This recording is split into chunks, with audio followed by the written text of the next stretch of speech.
On the night of Sunday, July 13th, 2025, a 54-year-old Army veteran named Dan Rivera was found dead in a hotel room in Gettysburg, Pennsylvania. He spent that weekend running a sold-out event called the Devils on the Run Tour. The main attraction was a Raggedy Ann doll in a locked glass box. The Adams County coroner, Francis Dutrow, ruled it a cardiac natural death. Rivera had a documented history of heart problems. Gettysburg police searched the room and found, in their words, nothing unusual. But the internet decided that the doll did it. Within 72 hours, Annabelle killed her handler was trending, and a rumor that the doll had escaped custody was being reported as a question mark by outlets that should have known better. But it was still great internet fodder. The New England Society for Psychic Research, the organization Rivera worked for as the lead investigator, had to post a photograph of the doll in the case to prove it was still in the case. A man with a bad heart died on the road doing a job, and the story was that the doll did it. Today, we're going to talk about Edward Warren Miney and Lauren Rita Moran, born 19 weeks and about 4 miles apart in Bridgeport, Connecticut, married before either of them could legally buy a drink, together for 61 years. By their own count, they worked more than 10,000 cases, sat in on 700 exorcisms, and conducted 7,000 interviews. They are the reason modern-day ghost hunting industry exists, the vocabulary, the 5 stages of possession, the EMF meter in the colonial hallway, all of it traces back to a house on Knollwood Drive in Monroe, Connecticut. They are also the reason a billion-dollar film franchise exists. 9 movies, roughly $2.5 billion. The Conjuring Last Rites opened September of 2025 to 194 million worldwide, the biggest opening weekend in the history of horror. And underneath every single one of those numbers is a set of claims that, when you actually pull up the paperwork, sometimes doesn't survive contact with the paperwork. We are covering the Warrens today. This episode is an accounting because there are 2 true things that most people covering the Warrens refuse that hold at the same time. There's an enormous amount of what they said was not true, and an enormous number of people they walked in on were genuinely terribly suffering from things that could not be explained. I'm Monte Mader.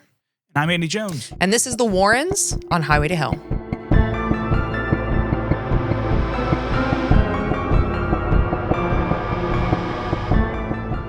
And we're back. Back again. I've been so excited to tell you about writing my will. What? So I've been working with a financial advisor and just, doing adult stuff. And they're like, well, you need to have a will, just in case. And what I quickly realized was that you can write anything in the will. What are they going to do? Tell you no?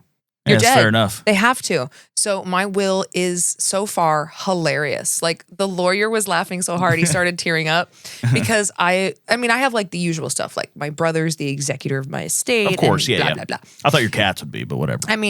There's provisions in there for them too, but and things like I want to be cremated. I demand that there be no wake. I don't want people coming in and staring at my dead body. I do. Just remember me being alive. That's what I'd want for me. But when I go to get the spreading the ashes part, I put my sister's name and I'm like, hey, you might be tempted to keep some of my ashes. Don't do it or I will haunt you. Yeah. Also, I'm insisting my celebration of life be a Halloween party, no matter what time of year it is. Of course. And then I am making my friends and family all do a group thriller dance. And I put, dear whitest members of my family, I just want you to try or I will become your sleep paralysis demon. Oh, God. It was so much fun. That's so much awesome. Fun. It really gives some levity to writing about what happens after you die. Yeah. So anybody writing a will, you can put whatever you want in there. I'm going to start doing mine. To all my friends, I leave you my dirt pile over here. Exactly. And I have a bag of sticks you can have. That are used for whittling. That are used for whittling. But it's been very, very fun. A lot of references to threatening people that if they don't do what I tell them to do, I'm going to haunt them. Yeah. It's been really, really fun. That's a solid threat too. It's been, because I'll do it. Yeah, of course. I'll do it. I did also tell my sister that I was I know that you have never chosen violence, but I have. So I have a short list of people that have harmed you in life, and I will be making their life miserable. That's awesome. That's it's so been good. Really, really fun. Only thing I can't decide is where do I want my ashes spread. I don't know. I want to make them go to the base of Everest, but that seems like a lot to put on them. I would pay for it, obviously. You're dead. Make them do dead. it. Fuck Just, it. Get them out of the house. Yeah. I in my brain, it's a Trek adventure version of P.S. I Love You, where someone after they die buys you a trip to make sure you're healing and getting over it. But mine would drop them into a 12-day trek in Nepal. Make them go hike to the Dyatlov Pass like Exactly. those crazy Russians from the last episode. I think when I pass, I just throw me on a burn pile. Yeah, you want to go like full Viking, just throw you on a... Not that, just a burn pile. Just, Somebody's it's burn like, pile. whoa, we don't need a boat or Seeger's anything. burn pile out back or whatever. Just throw me on that. Get Seeger, rid of me. can we use your burn pile to burn Andy's Perfect. body? Thank you. Awesome, great. We got that covered. Anyways, next. Anyways, that was my thing I was really excited to tell you about. Yeah, no, that's cool. What else have you been up to? I mean, you did that. I did the women's walk across That's America, what it's a called. leg of it anyways. So I walked, leg. I walked almost from Jefferson City to St. Louis. And so we were averaging Sounds exhausting. 13 to 17 miles a day. Oh, God. Yeah. And so I got back Wednesday night. We're recording on a Friday. So yesterday I got up and I did the work I needed to do. I went back and took a nap. Then I got up and did the work I needed to do. And then I went to bed. God. I was so tired. My hips were hurting so bad. Dude, I bet. But it was really good though. It was really good for my mental health to be outside. Cause I mean, the walks, we averaged, I think like 4.5 to 5 hours, sometimes a little longer. And you're just walking, carrying your water, carrying your backpack, take breaks when you need it, in the sun, in the heat, didn't matter how hot it got. You're just cooking. It was really good for my brain. That's good. Yeah. Sounds exhausting. It was exhausting. Oh, my God. And I also couldn't eat enough to keep up with it. So I was having trouble sleeping because I couldn't get enough calories in to justify it was this whole thing. So I was eating bowls of pasta at night because I was just trying to get calories in. You were just basically on the Bataan Death March. Exactly, 100%. But for charity. But for charity. It was great. So if any of you live in Indiana, Illinois, Ohio, they're walking all the way into Washington, D.C. It's a women's rights march. Oh, that's right. So they have gone all the way from Oregon to Missouri now. They're on their way to Springfield. So if you want to join in or support them, it's Women's Walk Across America. And it was started by a stay-at-home mom of 2 who just decided she was going to do the damn thing, which is why I was inspired to do it. Oh, it's badass. So she, by herself, her name's Emily Waugh. She's walked over 800 miles herself. Good Lord. Yeah. My God, lady. Yeah. That's impressive. Yeah. She's killing it. I will say, when you were doing that, I just imagined you as Forrest Gump. I felt like Frodo. Bro. Just like walking to Mordor, you know? Oh, my God. Yeah. Man, I don't know but you know anything about Missouri in the summer. It was hot. It's just hot everywhere. It was so hot. Dude, I was playing downtown yesterday during the MCR concert, My Chemical Romance, and I wore my skinny jeans for the first time in a minute with my vampire boots, and my God, I had to be cut out of those things. Yeah, you're like, just peel them off. Oh, yeah, I burned them. It's like a big squelching sound. Just take them dude, off. it was horrible. Ick. Horrible. Yeah. I'm like, why can't I wear shorts, man? I know, right? I'll get criticized. You can't wear shorts on stage. I know. Anyway. Like, listen, you do it then. Yeah, you get up there, girlfriend, and do it. So, we have like 10 billion comments. 10,000 billion. Yeah, exactly. 10,000 billion. It's a good number. Oh, my God. And also, I want to apologize on the last episode for my Russian pronunciation. Oh, I know. It's not the easiest thing when you're basically a redneck from Florida. We even had pronunciation lists, and it was still tough. It was brutal. It was brutal. But luckily today, we shouldn't have anything crazy. I'm sure somebody in the comments is going to educate us on how wrong we were. I know. Your It's fine. pronunciation was so brutal. Anyway, It's before fine. I, least we lose try. my mind. Yeah, exactly. We A for effort, right? So, I love your guys' content. It makes my blue-collar job tolerable and zoom by. I'm always rushing to keep my coworkers to interrupt their work to tell them about you guys and the stories you cover. Thank you, and keep it up. Much love from Seattle. Right on, man. Woo. Dude, so I'm really glad you love it. DuckTales theme song, Childhood Memories Unlocked. Right. No one will ever understand how badly I wanted to be able to swim around in Scrooge McDuck's safe as a kid. Me too, on the coins. You guys have a connection here. Hi, bestie. Let's see. Okay, this is an interesting one. It goes back to the Dyatlov Pass. I thought there was something weird about their journal entries. Last time I looked into it, I remember something like that. And her saying that, I thought maybe there was something weird about their journal entries There too. was some kind of like jarred. There was memory. I think there was something to do with the and I don't have it in front of me, so don't quote me on this, but I think it was something to do with they had seen some weird stuff that might have been like military testing, at some point during the climb. And then some of the journal entries just dropped off where people were pretty consistent typically about keeping it daily. Those are the two things that come to mind. But again, fact check and verify me on that one. Yeah, that was okay. Yeah, because I saw that and I was like, man, that does ring a bell. Anyway, love the dress, Monty. You're just so adorable in the best gothy way. Good God, Monty, your cheekbones could kill. Listen, yes, they could. I use them to cut the tension.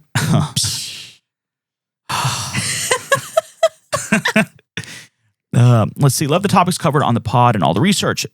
It's become a regular listen for me. Thank you so much for being a fan. One piece of feedback with respect. I find Andy often speeds through his readings, make it difficult to follow at times because the inflection is slightly different. Yeah, no, and he was wondering too. He's like, consider having Monty read and then me just be color commentary over here. Love Andy's voice and his commentary. Thank you so much. Yeah, sometimes I know I'm not the best at this. I'm trying to get better, man. But some of it's just practice. I mean, I haven't done this a lot. Yeah, I have the benefit of I have flipping tables, and then I did all of season 1, Highway to Hell.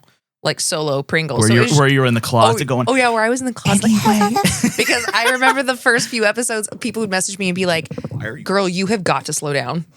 But also, why are you speaking so quietly? So it's just practice. Oh, you get used to it. I appreciate the feedback though. Because we don't really spend a lot of our adult time reading out loud. Yeah, no. Yeah. I know you don't read at all. Dude, I just started reading like 3 months ago and wearing shoes 6 months ago. Cut me some slack, man. I just learned. Hi, my name is Jeff. What is that from? I have no idea. I can't remember. I just say it all the time. Jesus Christ. Let's see. I'm all for the bitchy Andy stress toy. I picture the ones you squeeze and the eyes bug out. That's accurate. That'd be pretty great. Mm-hmm. Let's see here. Oh, there's somebody criticizing our Russian dialect. Yeah, that's fair. That's fair. You know what? They're probably correct, to be honest with you. They're probably right, but I did do my best.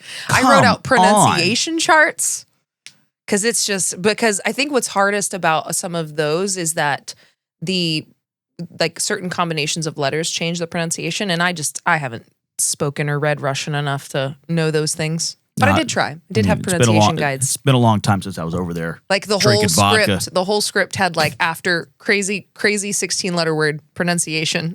16-letter word pronunciation. Yeah. It's like, can't we just call this guy like Rick? Yeah. That's what I'm excited about today. We have Ed. Ed and Lorraine. I can handle that. Love it. So, and another thing too, a lot of people are saying, going to the Dyatlov Pass thing, that, military testing caused a small avalanche, and that's why the bodies were radiated. Yeah, and that they had escaped the tent. I'm still going with my Nazi alien Bigfoot from Mars, man. I'm telling you, there's something to what I'm saying there. Yeah, listen, could be anything. Who knows? But honestly, I kind of more subscribe to what these people are saying and kind of what we were talking about last time too with, excuse me, what caused it. Every time you mention bitchy Andy, I get an earworm of I'm a witch, I'm a lover, I'm a child. New theme song. Yeah, love the episode. Mysterious stuff like this really butters my crumpet. You guys should do Somerton Man. Why do I know that? That's interesting. Everything you pick rocks. Love you both. Thank you so much. Let's see here. On podcast playing at inappropriate times, I teach yoga, and 2 times now Highway to Hell has played, and I've gone to start music for class. One of my students now asked me, what was it this week, killer, cult, or creature? Oh, nice. That's awesome. That would be cool on a t-shirt, killer, cult, or creature. That's great. Can we use that, dear commenter? Hold on. I'm just going to take a picture of that. Yeah. Just real quick, because there's so many comments. That would be so cool. Thank you. Hold on. I do love that we're sneaking up on people. I would love to have somebody pull up to a drive-through window as the most wildly inappropriate thing is blasting through the speakers. As a Swiftie and someone who loves to do a horrible Russian accent, I immediately started singing Love Story. Hi, Andy. It's me. I'm your nightmare. It's me. Also, I play on another Swift song. Love you guys. This is a good one. You guys should do the Lake Bodom murders from Finland. Slight caveat, R.I.P. Alexei Laiho. Absolutely. It's got the band Children of Bodom. That's where they got the name. Lake Bodom murders would be really good. You have good music taste here, fan. Dear friend. Let's see. Maybe we'll do a couple more here because there's so many. There's so many. Thank you guys so much for the interaction with the show. I looked at our numbers of just people interacting, how much they're downloading, and I am texting Andy. And I was like, look at these numbers. This is crazy. So thank you for being part of the show and sharing it. Thank you guys. I mean, it's very much appreciated. This is unbelievable. There was a couple more here. I'm just trying to find them. Let's see. Love that you covered Dyatlov. We did too. Again. Yeah, it was such a weird story. Probably won't do a Russian one for a minute. We're going to take a break from Russian. Yeah, No, that would be good. Let me see here. Sorry, there was a Lake Bodom comment. What would be really funny is the next time we do a Russian one, get someone who is Russian to come in and they just say those words. So I'm reading the sentence, they're following along, and they just insert. Do we know any? I don't know. There's got to be somebody. I was going to wear a big fuzzy hat and get drunk on vodka. Yeah. You know what? We did talk about that. I think if we had had some vodka beforehand, it probably would have helped. Let's see here. Oh, hopping over to Patreon, we have a comment here of a person who's from Australia giving us a bunch of stuff to look into. Australia has some wild shit. Yeah, over there. evidently look at this list, man. It's just that's so awesome. So it's like, thank you. Gotta add that to our list. Absolutely, man. But yeah, let's see here. There's a bunch on Patreon too. But let me go back. We'll just do a couple more here. Sorry. Andy, I relate to clothes on a chair being a monster. Try being a 14-year-old babysitting in the 90s, thinking Amityville Horror was a great thing to read, knowing that no one was coming home until after bar time. Dun, dun, dun. Cue restless child making noise in the bedroom and me noticing for the first time a tall oscillating fan with a brown leather bomber jacket covering it tucked just behind the recliner. Yes, good God, I had just read about it. That's scary. Yep, I've done that a couple times. Speaking of clowns, can you do an episode on John Wayne Gacy? Oh, yeah, we can do John Wayne Gacy. Absolutely. There's some interesting stuff with him. And there's hauntings connected to him, too. Even some political ties and ties in with maybe some other guys we've covered before. There's a huge, I just learned about it recently, but like a huge kind of conspiracy within... in his the Candyman being his inspiration. And yep, that's exactly John Wayne Gacy's a good one. And also, I fucking hate clowns. Oh, as you should. And I have always hated clowns. Like, I don't have like the clown phobia some people have, but I hate freaking clowns. Like, there's nothing fun about that. They're all horrifying. Yeah, absolutely. I don't get it. And again, me being the millennial I am, the clown that scared me the most was Pennywise from the original one with Tim Curry. Mm-hmm. Good God, man. Yeah. Fuck that clown. Fuck that clown. Speaking of buying stuff to burn and religious paranoia, but with laughs, check out Righteous Gemstones and the Smut Busters. We were just talking about that. My girlfriend and I, we just watched that entire series. We talked about that on the fireside chat, right? No, I think we did. So. Yeah, or I couldn't remember if we recorded that or what. Is so good. And if you're someone who like grew up in like a super religious environment or like high control group, oh my God, it will bring you so much joy. But I watched that show with someone who didn't grow up in the church really at all. And so I told him, I was like, dude, this is not that far from the truth. Like, this is satirized a little bit, but when it comes to mega churches, this is really not that far off. My God. It's so good. Maybe just a couple more here and we shall get into today's topic. I now need to hear the Metal Jolene cover we talked about. Yes. Monty, please keep sharing updates on your Vampire Castle Hobbit hole on Insta. I'm living for it. Oh my goodness, wait until I'm working on the primary bathroom right now. So when I get some things done, I will send you updates.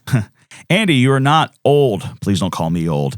You are delightfully aged like a good bourbon. Exactly. Yes. I'll take that. Vintage. I am vintage. And here's the last one. This is what I was looking for. I'm glad I found it. There was just so many. Ouija board story. My aunt and I used to play all the time, so I have a few crazy stories. But one night we were playing and asked who it was. It spelled the name of my uncle, her brother, and he told us that he was murdered. That night, we frantically researched and made calls only to find out it was true. He actually has an episode on a true crime show. What? That's crazy. Yo. Dude, that would make such a believer out of me. Oh, yeah. There's no way I can rationalize myself out of that. Oh, no. No, not at all. Like, what are the odds about that? What is the true crime episode? Dear commenter, would you send us what that episode is so we can listen to it or watch it? Yeah, That's please crazy. do. I would love to. What? That's insane. My God. Oh my goodness. Are you ready to jump into Ed and Lorraine? Last one. Andy was channeling Austin Powers in the Ouija board episode. Yes. I'm so glad you got the reference. Yes, that's what it was. Nuclear war. Anyway, okay. That's it for We now. are so ready. Thank you I'm all. also really excited for this episode because the Warrens are such a central figure in the paranormal world, the horror world, and lots of good, bad, and ugly, as with most people. Yeah, absolutely. There's definitely some skeletons in the closet. And I by the way, I love how we chose to do this episode. You text me like, what do you want to do? I'm like, well, we just rewatched all the Conjurings. Do you want to do the Warrens? Let's do it.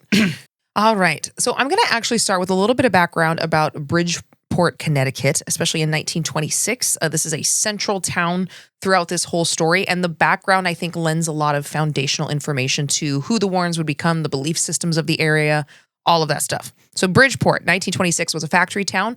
Remington Arms, Singer Sewing Machine, Bridgeport Brass, Warner Brothers Corset Company, which employed a workforce that was overwhelmingly female. That's going to matter later.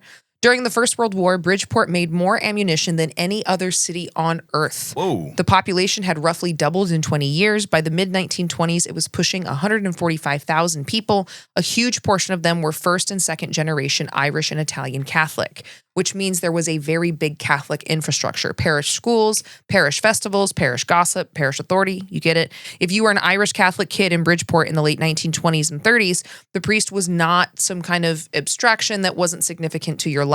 He was the man who kind of decided your family's spiritual presence and your place. Sounds fun. Sounds super fun, Catholic schoolboy over here. The Depression hit Bridgeport like a truck. Remington cut thousands of jobs. In 1933, the city elected a socialist mayor, Jasper McLevy, who then stayed in office for 24 consecutive years. Whoa. Both of our subjects grew up in a socialist-run Catholic factory city. And socialist here, not to be confused with communist, this would be like democratic socialist programs, New Deal type things to help people, especially in the Great Depression. Can't have that. Yep. And so they grew up in this environment in the bottom of the worst economic collapse in American history, where the two available explanatory systems for why your life is hard were organized labor and organized religion. Ed picked religion as his explanation for life. Lorraine was born into it. And then the war, and then the boom, and the specific American thing that kind of happened next. So the Warrens did not become famous in the 1950s. They founded their organization in 1952, then spent 16 years being nobody. What changed was not their evidence. What changed was the market. Between roughly 1966 and 1975, the United States went through a full-scale occult revival, and that was the consumer revival. The Parker brothers had bought Ouija board rights in 1966, and by 1967, it was outselling Monopoly, over 2 million units in a year. Rosemary's Baby, published in 1967, film in 1968. The Church of Satan, founded in San Francisco in 1966. Tarot decks, astrology columns, transcendental meditation. Eric von, is it Daniken? Daniken, yeah. Uri Geller. The Second Vatican Council had closed in 1965 and had, in the view of a lot of traditionalist Catholics, taken the mystery out of Mass, turned the priest around, dropped the Latin, dimmed kind of the drama of Mass. Then December 26, 1973, The Exorcist. William Friedkin's film opens and people faint in the lobbies. It gets covered in the news. It grosses, in adjusted terms, close to $1 billion today. Yep. And a Catholic rite that the American church had spent decades quietly avoiding, like the actual formal exorcism, is suddenly the most commercially potent religious idea in the country. And there's actual footage you can see of people coming out of the theaters and puking. I just watched it recently. Yeah. I never understood it either. They're like, that was the scariest thing. I'm like, well, I mean, I guess when you've never seen anything like that, because we've seen horror films that are so much more dramatic and scary and sinister. You want to talk about this is real life. So, but I guess if you've never seen anything like that. I guess so. It's just, I just never understood that reaction. Yeah. You know? Maybe we're too jaded. A lot. I'm the definition. If you look in a dictionary, it's just my picture next to that word.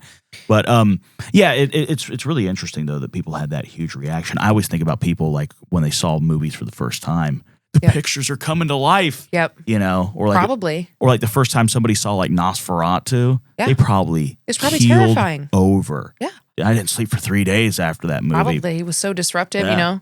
Scary. But so we have The Exorcist that comes out in 1973. The Warrens' first book, J.F. Sawyer's Deliver Us from Evil, came out the same year. Oh. So the timing was really well planned. From roughly 1980 through 1995, the United States ran the nationwide moral panic about satanic ritual abuse, satanic panic. It started with the 1980 publication of Michelle Remembers that we've talked about, a memoir of recovered memories that has since been completely debunked. It ran through the McMartin preschool case, the longest, most expensive criminal trial in American history to that point. 7 years, no convictions, put innocent daycare workers in prison. It ended careers and marriages. Not one physical satanic cult of the kind described in those trials was ever found by the FBI. And the Bureau's own 1992 report by Supervisory Special Agent Kenneth Lanning said so very, very clearly. And also, if you guys want any more information on that, we did a Satanic Panic episode and a Ouija board episode where we dive all into that stuff. All the details. So Ed and Lorraine Warren were on the college lecture circuit through all of this. Fees reported between $1,000 and $5,000 a night. telling auditoriums full of 18-year-olds that Ouija boards and Halloween and Dungeons and Dragons opened doors that demons could actually walk through. So obviously, I'm not saying they caused the satanic panic, but they were able to capitalize on this kind of occult awakening that started in 1973 with the release of The Exorcist. The engine of that panic was the single sentence, believe the witness regardless of the evidence. So it gave a lot of people wanted to hear these stories. So then they started, a lot more of these stories started to show up. A child says it happened. The adult with credentials confirms it. The confirmation becomes the proof. You run that loop long enough and you can make a lot of money. But we're also going to talk about the accounts of the people who say, this is what happened to me. So this is very similar loops that run through kind of any frenzy, any viral idea, conspiracy theories. A lot of times it becomes widely talked about. Then stories show up. And then the stories become evidence to the thought that was already kind of being perpetrated. So the Warrens didn't build that machine. They helped teach America to run it, though. So we're going to go back. I just wanted to give some foundation. 1926, Bridgeport. 2 babies will be born right around that time. Lorraine Rita Moran was born January 31st, 1927 in Bridgeport, Connecticut to James Joseph Moran Sr. and Georgiana Hamilton Moran. Irish Catholic, more comfortable than most of Bridgeport in 1927, and considerably more comfortable than the boy 4 miles away we'll meet in the next hour. She had at least one sibling, a brother, James Moran Jr. It's crazy how close they were. Very close. I never their worlds realized were that. Constantly around each other. Oh my God. Disclaimer here, because it governs everything in this section. There is no diary. There are no contemporaneous letters. There is no school disciplinary file that anyone has produced. Every story you are about to hear about Lorraine Warren's childhood comes from Lorraine Warren, told as an adult, mostly after 1970, mostly to authors who were being paid to write books that would sell. Some of these stories change between tellings. That doesn't make them lies. It makes them memoir, and memoir is a genre with rules. Yeah, so there really isn't a lot of information that you can find separate from what she said. So we're just putting that caveat in there. That's pretty interesting. Because the stories come from her. Yeah. That's so and interesting. And they do change a little bit as time goes on. And I wonder if that's just, playing devil's advocate here. I'm wondering if it's just something as time goes by, you don't remember things. Yeah. Properly. It could be, and it could be a little bit of both. Mm-hmm. Right. Selective memory. So the first story, and the one that she told most consistently across 50 years of interviews, is that she saw light around people. Not halos in the holy card sense. She described it as a glow, a field varying in brightness from person to person. In her framing, it was never something she developed or trained. It was simply how vision worked, and she assumed it worked that way for everybody. The way a child assumes everyone tastes cilantro the same. Ew, cilantro. I love cilantro. Do you have the cilantro gene? I don't remember. It tastes like what? I don't. Tastes like soap to you? I don't think I have that. Seeger has it. Yeah. Seeger, you got some in your kitchen. Let's test it out. Let's test it. I love cilantro. It's delicious. Tell us if you have that, by the way, viewers. Soap cilantro. So she dated the onset to around age 5. That's roughly 1932, Depression, Bridgeport. The year Jasper McLevy was building the coalition that would make him mayor. The critical detail is not the light, it's that she said it out loud. By her own account, she was about 7 years old and in Catholic school when she made the mistake of describing what she saw to a teaching sister. She was punished for it. I'm shocked. What? A nun dishing out punishment. What? Never heard of her. You're different. Never heard of her. Never. Who's she? Never heard of her. Anyway, that's kind of my signature line. I need that on a shirt. You do. Heard of her. I said that on the mic at the gig last night. Somebody wanted us to play. I'm like, who's she? I don't know her. Get out of here. I think you probably want some country song. I digress. Back to Lorraine. The version that gets repeated most often is set at age 9 and involves a specific line. Lorraine, looking at 2 nuns, said to a classmate, "Look, Sister Joseph's light are brighter than Mother Superior's." Interesting. Mm-hmm. Read that as a 9-year-old, and it's a description. Read it as a nun in 1936, and it is a ranking. I bet Mother Superior took that personally. There's no way she has a better light than I. Anyway, a child just publicly announced that the second in command outshines the woman who runs the building, and she's claimed a source of knowledge that no one in the room can check or overrule. She was removed and sent to a convent for a week of enforced prayer and silence. Good Lord. 7 or 9, depending on the telling, a little girl was put in a room by herself for a weekend in silence to pray away the thing her own eyes were doing. Ed Warren, by the way, would spend the next 60 years arguing that psychic ability is a gift from God and not an occult practice. His wife had already had the contra-argument beaten into her by professionals before she hit double digits. That's so sad. Horrible. That's so sad. Good Lord. Because like even if it's like the kid's imagination, it's not hurting anything. It's not hurting anything. Clearly, it's the devil. Clearly. I mean, obviously, it's Satan. Yeah, always. What, you have a gift? It's the devil. Devil. I don't understand it. It's the devil. That's pretty much, man. You know, it's funny thinking about like back in the 30s, and right now we're watching Boardwalk Empire, which is the 1920s. I looked at my girlfriend and I went, is everybody just miserable back then? Dude, I can't imagine. People must have been. I mean, obviously you have exceptions to the rule, but you think about just how tough life was. It's true. And just, I mean, the monotony of everything. No. Imagine not having air conditioning with this weather. Oof. I mean, and I guess there's something to be said about if you never had it, you wouldn't miss it type thing. Sure. But I think about like even with women, like you grow up, you get married, you're stuck. There's nothing you can do. You can't get away. You can't prosecute your husband if he beats you. You can't. You're Horrific. stuck. That's all you get. That's your whole life. Dude, I wouldn't have made it, I don't think. I think I would have taken an early exit if those were my options. Yeah. Like and I'm not trivializing that in any way. I just don't think I could survive it. Where your life is just subjugation and pregnancy and you have no options, no freedom, no room for growth unless you come from a really wealthy family. Yeah. Nope. I don't think I could do it. I don't think I could. Pretty horrific. Yeah, I definitely would have done some criminal shit to get ahead back then. Oh, I would have made such a good criminal back in the day. Dude, I wish that's like a fun little fantasy of like going back knowing what I know now and like going back in time and building a criminal empire. I think if I had a time machine, I would just go buy a bunch of beachfront property in California. Mm-hmm. Buy it cheap. Exactly. Yep. Anyway, if anybody has a time machine, let us know. We got ideas. So again, back to Lorraine. Around age 8, the year would be 1935, Lorraine was hospitalized for a tonsillectomy.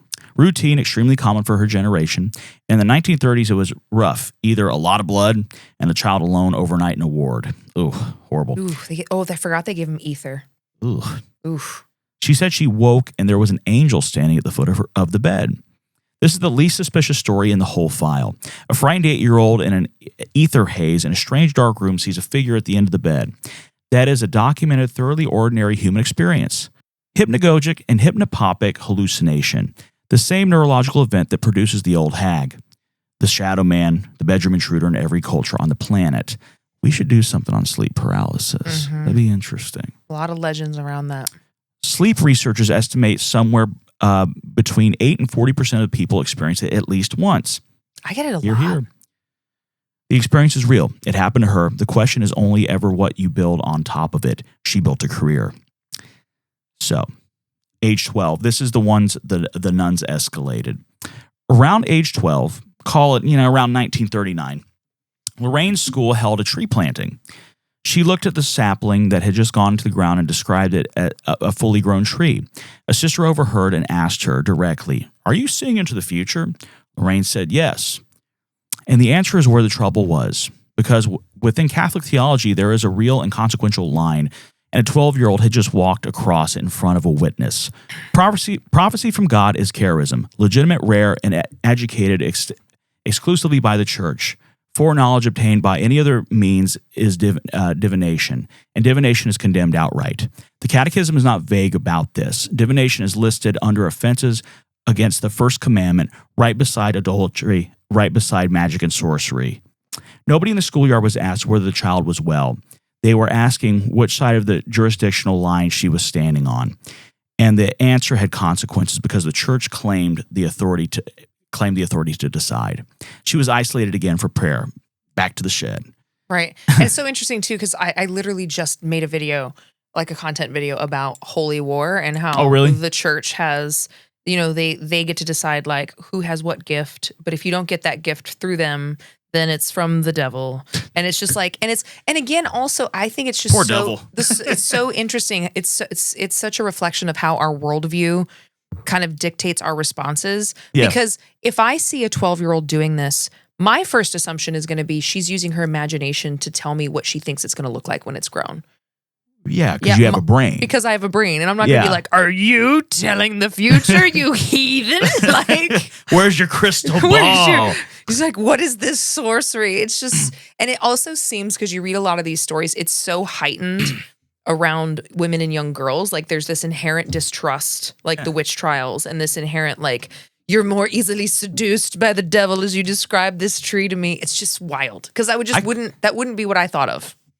Yeah, like I said, because you have a brain and you're somewhat of a sane human being. Yeah. As am I. Somewhat sane. Somewhat. Wouldn't go too far with that. But it's just insane. And again, we've referenced it 10,000 times. We're going to watch it for Patreon. It just reminds me of Monty Python with the witch. Yeah, exactly. Burn the witch. If she weighs as much as a duck, yeah, she's a witch. That's. Are you seeing the future right now, 12-year-old little Lorraine Warren? Tough. It's so crazy. It is insane. So we got a little bit of a sidebar here about why the nuns panicked about this. American Catholicism in the 1930s had spent 80 years fighting spiritualism and losing ground the entire time. Yeesh. Spiritualism goes back to March 3rd, 1848 in Hydesville, New York, when Kate and Margaret Fox, 11 and 14, announced they were communicating with the spirit through rapping sounds. And again, we talk about this in the Ouija board episode a little bit. So if you want a little more... Mr. Splitfoot. Exactly. If you want a little more in-depth stuff on that, go to that episode. So within a decade, it had millions of Americans adherents. Mary Todd Lincoln had seances in the White House, and it was structurally female. The mediums were women. The trance speakers were women in an era when women could not vote, could not preach from a Protestant pulpit, could not in most states hold property after marriage. Spiritualism handed a woman a microphone and the justification for using it. I'm not speaking. Something is speaking through me. She's a witch. Burn the witch. Burn the witch. A woman could not have authority. A woman could not be a channel for authority. The passivity was the price of admission, and thousands paid it, because it was the only door open. In 1888, Margaret Fox confessed on stage at the New York Academy of Music that she'd been cracking her toe joints. She recanted a year later and died destitute in 1893. The movement did not slow down. A Catholic girls' school, in Industrial, Connecticut in 1936 was watching a female student announce direct, unmediated access to hidden knowledge. The nuns had watched that template pull people out of the pews for 3 generations. And here is the through line of this entire episode. Arriving in 1936, the institutional response to a girl with a claim was containment. Silence her, isolate her, pray over her, and make sure that whatever she is under supervision. 9 years later, she married a man who would supervise it for the next 61 years back to Bridgeport. It's a long 61 marriage. years. That is, long marriage. They got married young. Yeah. Young, stayed together. Good for them. I mean, good for them. You know? Yep. We'll get to more on old dear Ed. Dun, dun, dun. A little bit later.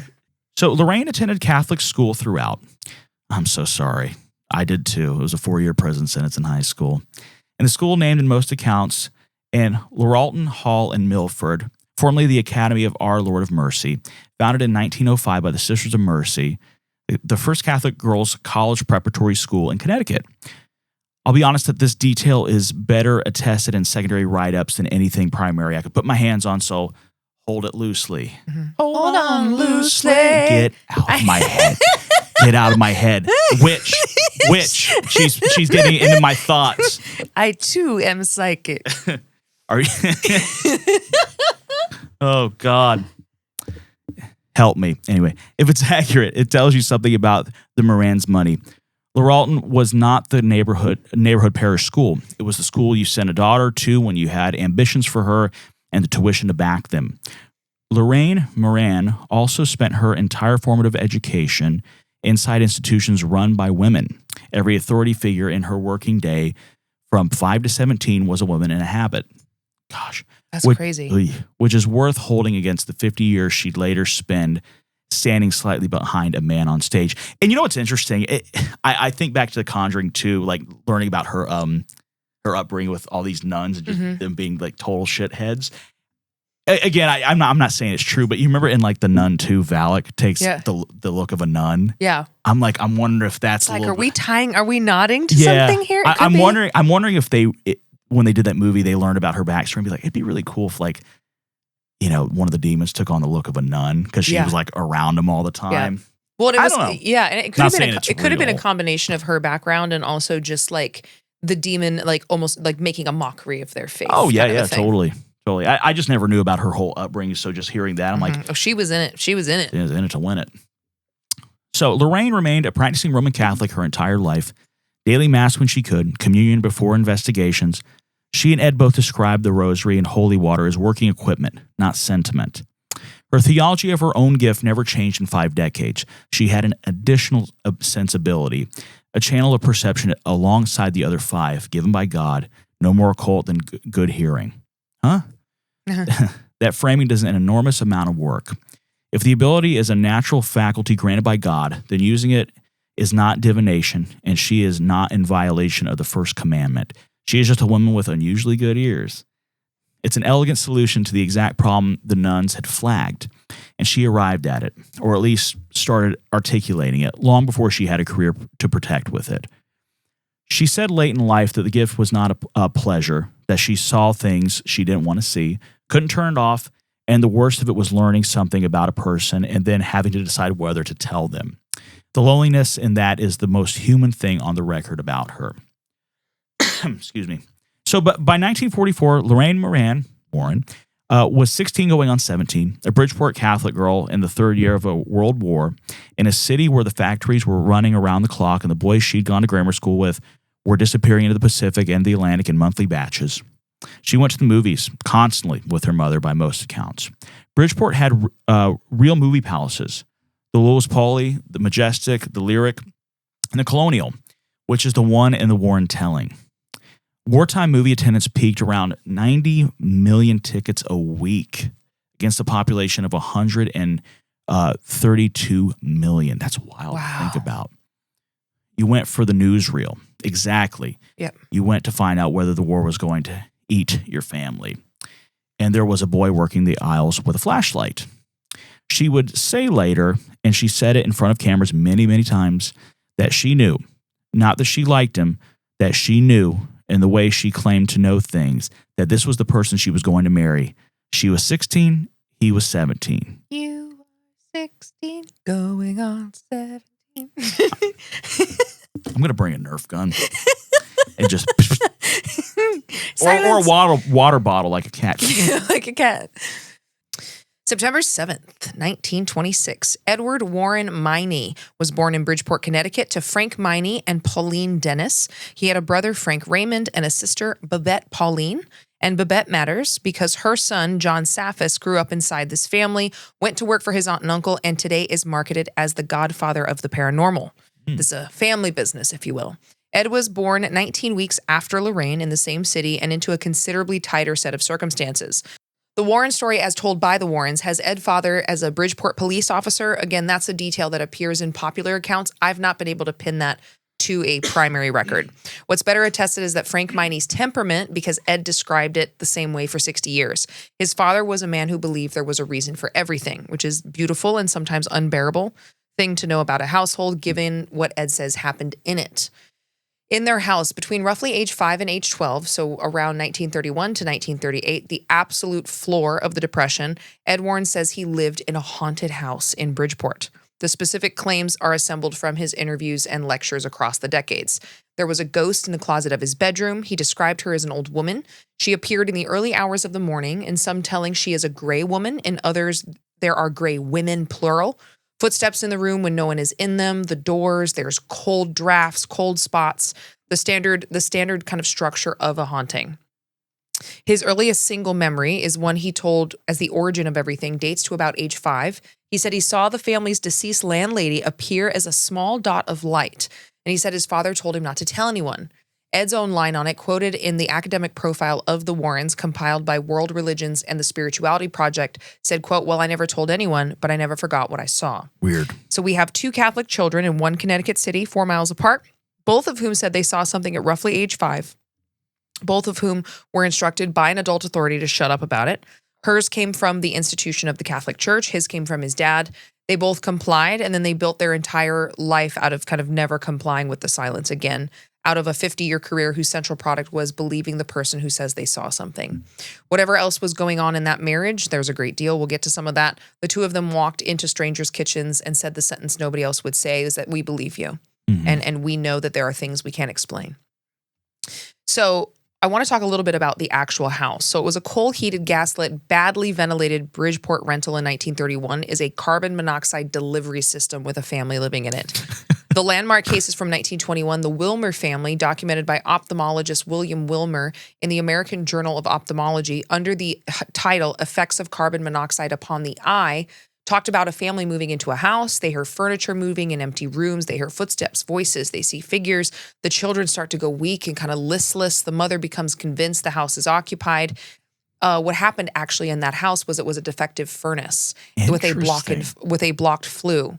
The house filled with carbon monoxide every night and then would vent during the day. So it would feel better during the day, but it would feel really oppressive and they would have all these weird symptoms at night. That's crazy. Once the furnace was repaired, every phenomenon stopped. Sublethal carbon monoxide exposure produces headache, nausea, weakness, cognitive fog, emotional volatility, and auditory and visual hallucinations. It is a dose dependent and it's worse overnight when the heat is running and the windows are closed. Ed Warren's ghost appeared in the early hours of the morning in winter in a coal-heated Connecticut tenement to a child sleeping in a closed room. So it's very possible that this was like subtoxic carbon monoxide poisoning. That's wild. I would put money on that. Isn't that crazy? That is crazy. It's amazing how they did the research on this to like these old homes that were like haunted would have like a furnace problem. Whoa. Yeah. In the 50 years across thousands of homes in the field he invented the vocabulary for, Ed Warren never made carbon monoxide screening part of his methodology. Yeah, it was never used to rule anything out. Yep. But he would later describe receiving visions in which a nun spoke to him. He described being rescued from drowning by something he understood as divine intervention. He described the presence of his mother's spirit was there to comfort him, the vision of the religious sister, a saving hand in the water, feeling the presence of the dead. Every Catholic listening recognizes all three as standard kind of furniture of a really intense interior life. This is the same vocabulary that produced Bernadette at Lourdes. It's Lourdes? Mm-hmm. Yeah. The same vocabulary that produced Bernadette at Lourdes and Juan Diego at Tepeyac, and every grandmother who told you her mother sat at the end of her bed the night that she died. Man. Right? Ed Warren's actual innovation was taking the Catholic supernatural vocabulary, which the American church had spent the 20th century getting embarrassed about, and putting it back in the middle of the room and making it like just not taboo, really kind of bringing it into the limelight. He had no formal theological training. He wasn't ordained. He never performed an exorcism in his life. He witnessed them, and he was always technically careful about that distinction, which tells you that he kind of knew where the line was with the church. What he did was construct a taxonomy, a staged model of demonic assault running from initial invitation through infestation of a place to oppression of a person to full possession. That model is now the operating system of the American ghost hunting industry. Every cable show, every basement investigation you've seen, every guy with a full spectrum camera is echoing Ed Warren's template. The guy from Bridgeport with no degree wrote the manual, and the manual is still here. Speaking of like ghost hunting shows, evidently people have been tagging like Zach Bagans and a bunch of our stuff. Oh, that's so funny. That's like, amazing. You guys should go here. I think it was the Leap Castle. Yeah, we should do an overnighter at Waverly Hills. Oh, okay. Ooh, okay. It's in Kentucky. It's not far. I'm coming down with something. I think I'm sick. Feeling a little sick. Oh, it's not today. Well, whenever it is, I'm feeling sick. Whenever it is, I think I'm sick. And let's go to 1944. Ed left school early. He was working as a teenage boys in Bridgeport worked. One of the jobs was ushering at Bridgeport Movie House. We talked about the Colonial in the version that's been told the most. He was 17 years old in a jacket, walking people to their seats in the dark. And a girl came in with her mother. We'll do that scene properly here in a second. But first, we have to get him out of the war. In 1945, at 17, Ed Warren enlisted. A discrepancy because the Warren canon isn't consistent. I won't smooth it over. Most accounts, including like Wikipedia and his own organization, describe him as a United States Navy veteran of the Second World War. The academic profile from the DIG Public History Project describes the vessel as a merchant marine ship. Some accounts place the sinking in the North Atlantic. Others say the North Sea. What every version agrees on is he was deployed for roughly 4 months. His ship went down. He survived. He was sent home on a 30-day survivor's leave. A 17-year-old from the Depression tenement enlists in the last year of the deadliest war in human history, is at sea for about a third of the year, watches the ship he lives on sink, he's pulled out of the water, and he's given 30 days back. The United States Merchant Marine, for context, suffered a casualty rate of roughly 1 in 26, higher than any branch of the armed services in the war. If Ed was on a merchant vessel, he was in the most dangerous job available to an American teenager in 1945. He came home to Bridgeport with a month on the clock, and the girl already told him she knew. The post-war paranormal boom was staffed heavily by veterans, men who had been 18 and seen things that are just awful, that how do you recover from them, and who came home to a country that wanted them to like sell insurance and just go back to normal. Ed Warren spent 4 months at sea in 1945 and the next 61 years telling auditoriums there is a real, organized, malevolent intelligence that hates people, that it is invisible, and that most people have no idea it's coming for them. And I honestly can't blame him for, if you see things like that. We've talked about this before with like veterans. Sure. Like when you see something that horrific, especially the type of warfare that was experienced in World War I, World War II, of course you're going to come back and want answers. Of course you're going to come back and want some kind of like definitive supernatural explanation for the evil in the world, for your own sanity. Because I don't know, and I mean, so many of these men obviously didn't, but I don't know how anybody goes through that and then comes back and tries to live a normal life. Yeah, they come back. All right, that's done. Thank you. Here's a little medal. Now go sell insurance. It's sick how we treat these people, man. Yeah, and I mean, especially, you look at, we consistently cut money to the VA. We don't take care of people's mental health. Black soldiers would go fight in the war and then they would come home and couldn't access the GI Bill. Nope. Just absolutely insane. But I think it does add a lot of important context to his belief system to survive that shipwreck and to really and just to witness World War II just culturally and the harm and all the harm that came out of the Holocaust. And it would change you. Heavy. Yeah, it would make you want to have answers. It would make you want something to lean on. I couldn't imagine. I could imagine, and I think about like my grandfathers that fought. Sure, same. And it's just like, how do you? Of course you don't come back okay. No.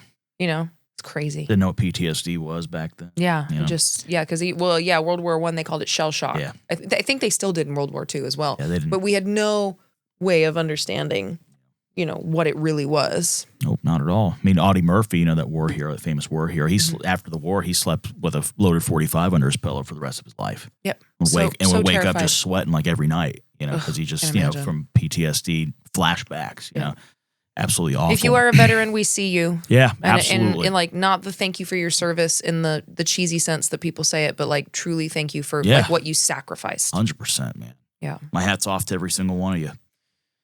So now going to marriage. Marriage. The theater. Marriage is what brings us together. What is that? You haven't seen Princess Bride? It's been a long time. Oh, come on, man. Okay, that's another one we got to do on Patreon and watch together. People are wanting that, by the way. Yeah. People are really wanting that. We're going to do the screening? Yeah. Well, come over to the house and we'll do a screening in the library room. Tesla came up to me. She's like, are you guys taking guests sometimes? Yes. We'll bring Tesla in for an episode. She was wanting to come in and do one. I think it'd be fun. It'd be fun. Anyways. Anyway. Back to the marriage. Can I talk? No, I'm just kidding. Marriage. 1944. Bridgeport, Connecticut. A movie house on a weeknight. Ed Miney is 17 and working as an usher. Lorraine Morin is 16 and there with her mother, Georgiana. The country is in the third year of the war. The newsreel is running, and the two of them meet in an aisle in the dark. That's the founding scene of a $2.5 billion franchise, and every detail of it comes from them. They were engaged inside a year. What? Mm-hmm. Good Lord. Yep. Lorraine's version, repeated on camera into her 90s, is that she didn't fall in love with him. She recognized him. She knew immediately that this was her husband. That's the founding miracle of the Warren brand. Their entire professional legitimacy rests on Lorraine's perception being reliable, and the first documented use of it is a 16-year-old identifying her own husband. You can't falsify it. She married him, so she was right. Right, and how are you going to prove her wrong? Yeah. When she did marry him and they stayed married forever. Exactly. Good evidence. Yeah, I guess. No, I'm just kidding. They married in 1945 during Ed's 30-day survivor's leave after his ship went down. I cannot give you the date. We've looked. The Warren organization has never published it. No biography we can find states it, and the marriage record has not surfaced in any of the coverage, including the coverage produced by people with every commercial incentive to romanticize it. For a couple whose anniversary would have been a marketable asset for 50 years, that absence is strange, and I'm noting it rather than filling it. What we know, he was 18 or close to it. She was 18. He had 30 days. They spent some of them getting married, and then he went back to the war. God. Oh, thanks. Dude, can you imagine? Because, like, what if he didn't come back? Like, just... Yeah. Came back, got married. All right. See you later, dude. See ya. So, their only child, Judy, was born January 11th, 1946. When we were watching those movies, I kept calling her Judy Gemstone. Yeah, Judy Gemstone. There's our link. There it is. Stop it. Stop it. So she was born January 11th, 1946. That's the date on the family's own materials and the one that has propagated everywhere. Except the academic profile compiled by the World Religions and Spirituality Project gives her birth as January 6th. July 6th, 1950. I can't read that. Those Russian words scrambled my brain. Scrambled the brain. So then that's 4.5 years off. Judy Warren Spera is not an obscure figure. She's a living person who co-directs her parents' organization and gives interviews. And the scholarly write-up and the popular write-up are 4 years apart on when she was born. That's the cleanest demonstration of the research problem with this family. There is almost no independent documentary spine.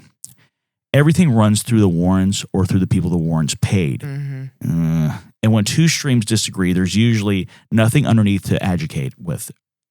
Their kid's birthday, that's where we're starting.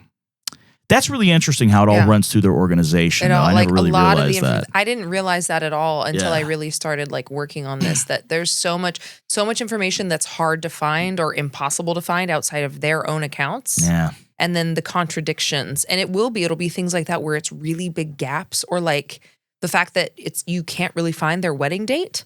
It's really strange. That is the information is really strange. So weird. And to have like the daughter's birthday be off by 4 years, that's not a small like, oh, it was a typo. Yeah, it's not like a couple months off. Oh, that's just whatever, 4 years. I mean, that's a lot of time. It's a lot of time. So the Conjuring films give you Judy Warren as a wide-eyed little girl in a nightgown in a warm house with two present adoring parents. Here is Judy Warren Spera in her own words on what it was actually like.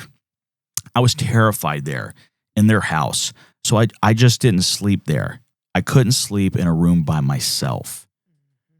She spent most of her childhood in Bridgeport living with her grandmother, Georgiana, Lorraine's mother, because Ed and Lorraine traveled constantly for work. For long stretches, she did not know what her parents did. Then she found out, and she couldn't sleep in the house. That's crazy. Mm-hmm. And I mean, we're going to get into it, but all that stuff in the basement. Yeah, no way. Especially as a little kid. No. Good Lord, man. Heavens, no. Yeesh. So, when you consider that the house eventually contained a basement, like we were just talking about, full of objects her parents publicly described as actively dangerous. Don't touch that Raggedy Ann doll, man, whatever you do. Objects they told paying audiences could attach to you, follow you home, and hurt you. She was responding rationally to her parents' stated position. Mm-hmm. The Warrens spent 50 years telling America that the great danger was letting the wrong thing into your home. They kept the collection in the basement. Their daughter slept somewhere else. Judy has never sold this as a grievance, for the record. She's consistently protective of her parents. She's kept the organization going. And when she inherited the museum, she said plainly, I know my husband will take it from here, and he inherited the museum because I certainly didn't want it. Could you imagine inheriting that? Thanks, Mom and Dad. What do I do with this? Thanks for, I'll make sure I take the demon dog out for walks. Right, exactly. I'll take care of him, I think. Oh, gosh. Judy met Tony Spera in the late 1970s, and a Connecticut police officer, Bloomfield, who waved at her and then turned up at the same restaurant that night. Fried chicken and fries. Sign me up. Oh, that sounds good. It does. They've been together more than 40 years. Tony joined the family operation in the mid-1980s and runs it now. After the war, Ed came home and went to art school. And this is the part of the origin story that explains the entire method. Ed Warren could paint, not as a hobby, as a trade.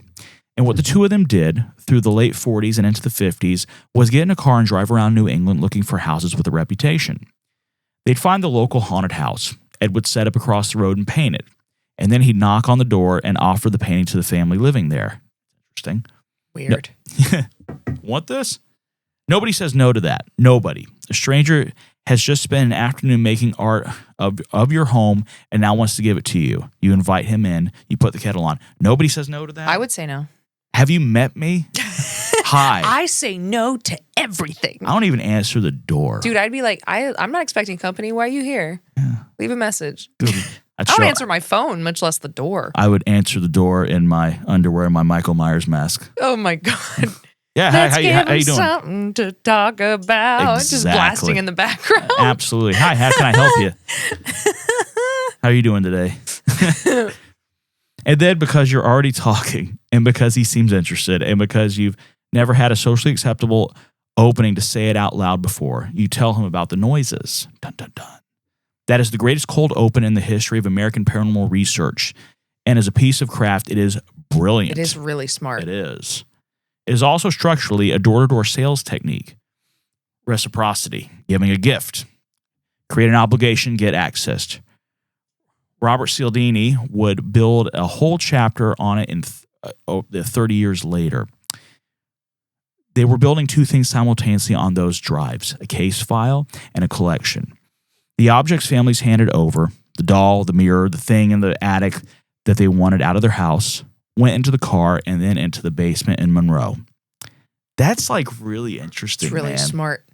It really is. It is really kind of this used salesman thing of they go to find the houses that are rumored to be haunted. Mm-hmm. And again, you're giving them this piece of art. You just seem like this nice person.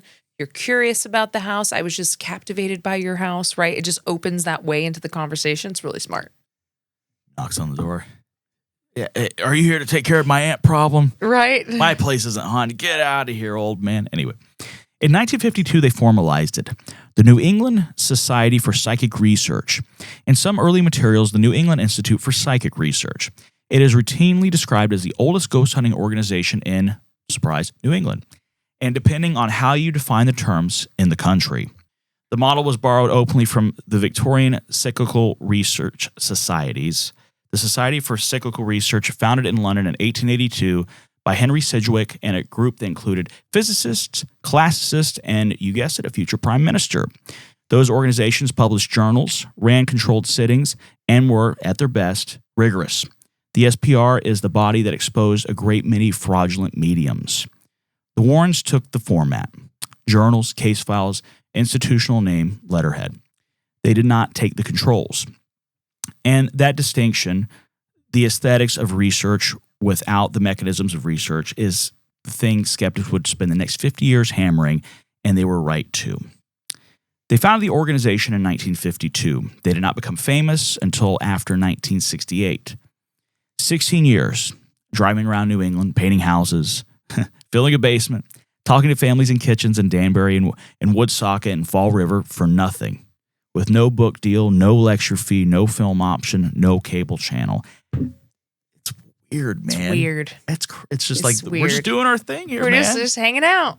It reminds me of the two from Marshall Applewhite and the woman Heaven's Gate. Yep. They were kind of doing that same, not calling the Warrens cultists or anything, yeah. like those two were, but like kind of like the same like vibe. The vibe is similar. We're just gonna drive around and see who's gonna listen to us. So their break came in 1968, and it came through, you guessed it, the paintings. Ed hung a show of his work, haunted houses, rendered by a man who'd stood in front of them, and people came to look at the art and stayed to tell him their own stories. Because that's what happens when you put images of haunted houses on a wall in Connecticut in 1968. Yeah, it just creates this like environment to talk about these stories. Exactly. Oh, that's a painting of a haunted house. Did I ever tell you what happened to my uncle's place or whatever? It gets people going.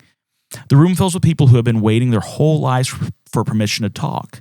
And again, we got to think too, this is a different environment, pre-internet. Yep. And you don't have like a chat room you can go to and share stories with. Right. And this is also stuff that, oh man, if I say this, people are going to think I'm crazy. Yep. And if you're in a hyper-religious environment, then they might be even go burn the demonic route. Right? It's a witch. It's the witch. Burn the witch. Demand for their services jumped. A talent agency picked them up and started booking college lectures nationwide. And within 5 years, they'd be writing The Exorcist into the biggest supernatural market in American history. 16 years of nothing, then everything. Genius. Crazy. Just timing is everything. Oh no, timing really is everything. We got a little sidebar here. So Lorraine walks into the house first. She's the instrument. She moves through the rooms and she reports impressions. Cold, a presence on the stairs, something in the child's room, something not human. She can enter a light trance. She's the one who receives. Looks at me. That guy's not human. What'd you say about me, old lady? What'd you say about me? Finally, somebody recognizes it. But, okay, so she does that. Ed interprets. Ed names it. Ed decides whether it's a spirit or a demon, whether it's infestation or oppression, whether you need a priest, and how fast. Ed is the one who provokes. That was a genuine technique of his, deliberately introducing crucifixes, holy water, and Christian speech into a house to force a reaction he could then point at. Ed is the one who talks to the press. Ed is the one who calls himself, in his own recurring metaphor, the policeman. She receives, he rules. This is the medieval model. The woman's body is the permeable thing, open to invasion, requiring a credentialed man to define it. I just imagine that with a sound effect board. Yeah, I know. That's what I have to put that in so I can hit it every time I'm grossed out. I'm not important. I'm not importing that as a metaphor. It is a literal operation structure of the exorcism rite, in which the possessed is overwhelmingly imagined as female. She's the witch. I'll stop. And the authority is exclusively male by canon law. No exceptions. Because these women, they're just so susceptible to Satan. I was like, listen here, dude. Listen here. God did not give you special powers because you have a wiener. That sounds like something 100%. I disagree. That sounds exactly like something 100% dudes made up. That is just made up as hell. That sounds like something a buddy of mine would have said when we were drinking back in the day. Yeah. I'm going to listen to you. I'm going to subscribe to your newsletter, guy. Yeah. I was like, I remember my first beer. Did you see the My dudes? first beer was Natty Light. Ooh, disgusting. Take that and run with it, people. Did you see the protests of the guys that are like protesting the arrests of the Tate brothers, and they're outside the prison like doing push-ups and counting? It's literally the biggest group of losers I've ever seen in my fucking life. Are you being for real right now? I'm so serious. That's a legit thing. That is a legit thing. Happened yesterday. They're doing push-ups and counting. They're such alpha bros. Are you guys... I'll show you the video in the fireside chat. Please. It is so... I'm like, what a bunch of losers. I'm trying to regain myself right now, everybody. That is the dumbest shit I've ever... Well, almost the dumbest shit I've ever heard. It's up there. It's up there. It's in the top 5. It's quite high, let's say just that. as a reminder, the Tate brothers are in jail for like rape and human trafficking, and these dudes are marching for their freedom and doing push-ups outside the jail.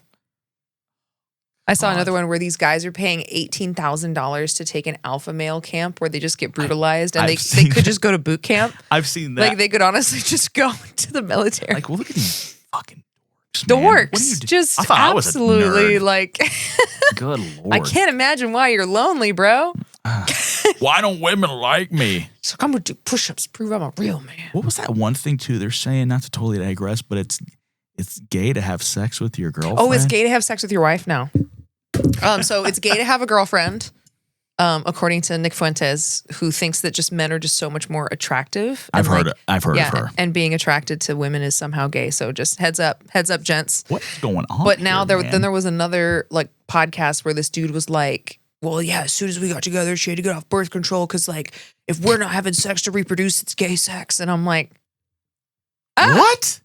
I just froze and I'm like, ooh, wait till you tell all the men in the church that like blowjobs are off the table. They can't do anything but missionary with their socks on and the lights off. Grinders literally just crashing right now. After menopause, it's over. Like, what is wrong? So apparently, yes, it is gay to be attracted to women, to have a girlfriend, or to have sex with a woman.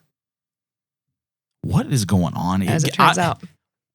We're like in a different timeline or something now. Like something happened with Harambe or 2020. I hate to break it to you, Andy, you're a lesbian. Well, duh. I mean, come on. But yeah, I can't wait to show you the video. Clearly, I mean, I love building things, you know. I'm working on a deck right now. We're trying to get you a Subaru. Yeah. Drew's hooking me up with that. Yeah. Anyway. Back to the Warrens. Sorry, everybody. We just totally derailed there, but that's insane. Yeah. Oh, yeah. I'll show you the video on the fireside. I want off this merry-go-round. Ugh. Lorraine Warren was the most famous psychic in America, and she could not, under the rules of her own church, perform the ritual her entire career pointed toward. That's crazy. Mm-hmm. She found the demon. A man had to remove it every time for 61 years. This is insane. Of the lead investigators listed by their organization in recent years, none are women. Yeah, why? The gift was hers. The authority was never going to be. You can't do that. You can step out, but you can't step out that far. That's so stupid. Oh my God. It's so stupid. Oh, the amount of stupidity I'm just getting pummeled with right now. Yeah. Oh, we're going to our next break. No, I'm just kidding. And now we're almost to our next break. Not yet. Oh, my God. And now we have to do the hard part in the year where it belongs. In 2013, and then in a far more detailed reporting that ran through 2017, a woman named Judith Penny came forward with an account of her life inside the Warren household. Penny said she began a sexual relationship with Ed Warren in 1963. Scandalous. When she was 15 years old, everybody. Mm-hmm. Oh, no. Ed Warren was born in September 1926. Which makes him 36, going on 37 that year. Yuck. Ugh. She said the grooming started earlier than that. While Ed was driving a school bus she rode. Yeah, he was her bus driver. I remember that now. Okay. She said that in 1963, she was arrested after police received a report about her and Ed Warren, and the officers pressed her to sign a statement admitting to the relationship. She said she moved into the Warren home in Monroe that same year and stayed for approximately 4 decades as Ed's girlfriend with Lorraine's knowledge. Are you shitting me right now? Mm-hmm. Are you hearing this, everybody? Mm-hmm. This is, oh my God, what the? She said that in May 1978, she became pregnant with Ed's child. This has turned into like a you weren't ready for this. No, I'm legitimately shocked right now. And that Lorraine told her to have an abortion because of what the scandal would do to the business. Of course. Mm-hmm. One corroborating detail. Gerald Brittle's 1980 authorized Warren biography, The Demonologist, contains a passing description of a young woman living in the household, characterized as someone who works as a liaison when Ed and Lorraine are out of town. She's in the book in 1980, and the authorized biography as staff. This is nuts. The Warrens' daughter, Judy, and son-in-law, Tony Spira, had consistently and firmly denied the allegations. Their account is that Penny moved in at 18, that she had nowhere else to go, and that Ed and Lorraine took her in as an act of Christian charity. They have said they never witnessed the conduct described. This is nuts. These allegations have never been tested in a courtroom. Ed Warren died in 2006 and cannot answer them. Lorraine died in 2019 and never publicly addressed them in detail. Nothing here has been adjudicated, and I'm telling you that clearly. The allegations emerged in the middle of a war over money. Producer Tony DeRosa runs litigation against Warner Brothers over profit participation in the Conjuring sequels, a fight he valued at $900 million. Oof. Warner Brothers settled. DeRosa Grund maintains the studio buried Penny's account to protect the franchise. 100%. Because think about how that disintegrates, like these good Catholics. If you find out he's had a live-in girlfriend for 40 years. 40 years. Like what? Oh my. Penny has said she received nothing from anyone, not the studio, not the Warrens, not the franchise. In this, when Lorraine Warren signed her life rights for the Conjuring films, she secured a contractual stipulation that she and Ed could not be depicted engaging in extramarital affairs or in crimes involving minors. And that's this, like, it's literally written into her contract, like specifically that she or Ed could not be depicted having extramarital affairs or crimes with minors. This is nuts. Yeah. This is a negotiated term. Somebody sat in a room and drafted that language and somebody else agreed to it. How convenient. Of all the things a 91-year-old widow could have protected about her husband's legacy, that was the clause. Mm-hmm. 1963. The thread comes back in 2013. That's mind-blowing. And now we move on to the cases. My brain is broken right now after reading that. 40 years? 40 years, and like started grooming her when she was like 13, 14. Because he was her bus driver. We're going to get so many comments about that. Everything has just been ruined. Like, I liked those movies. It's ruined. Yeah. Ruined. Because he was a fucking creep. Because they're all fucking creeps.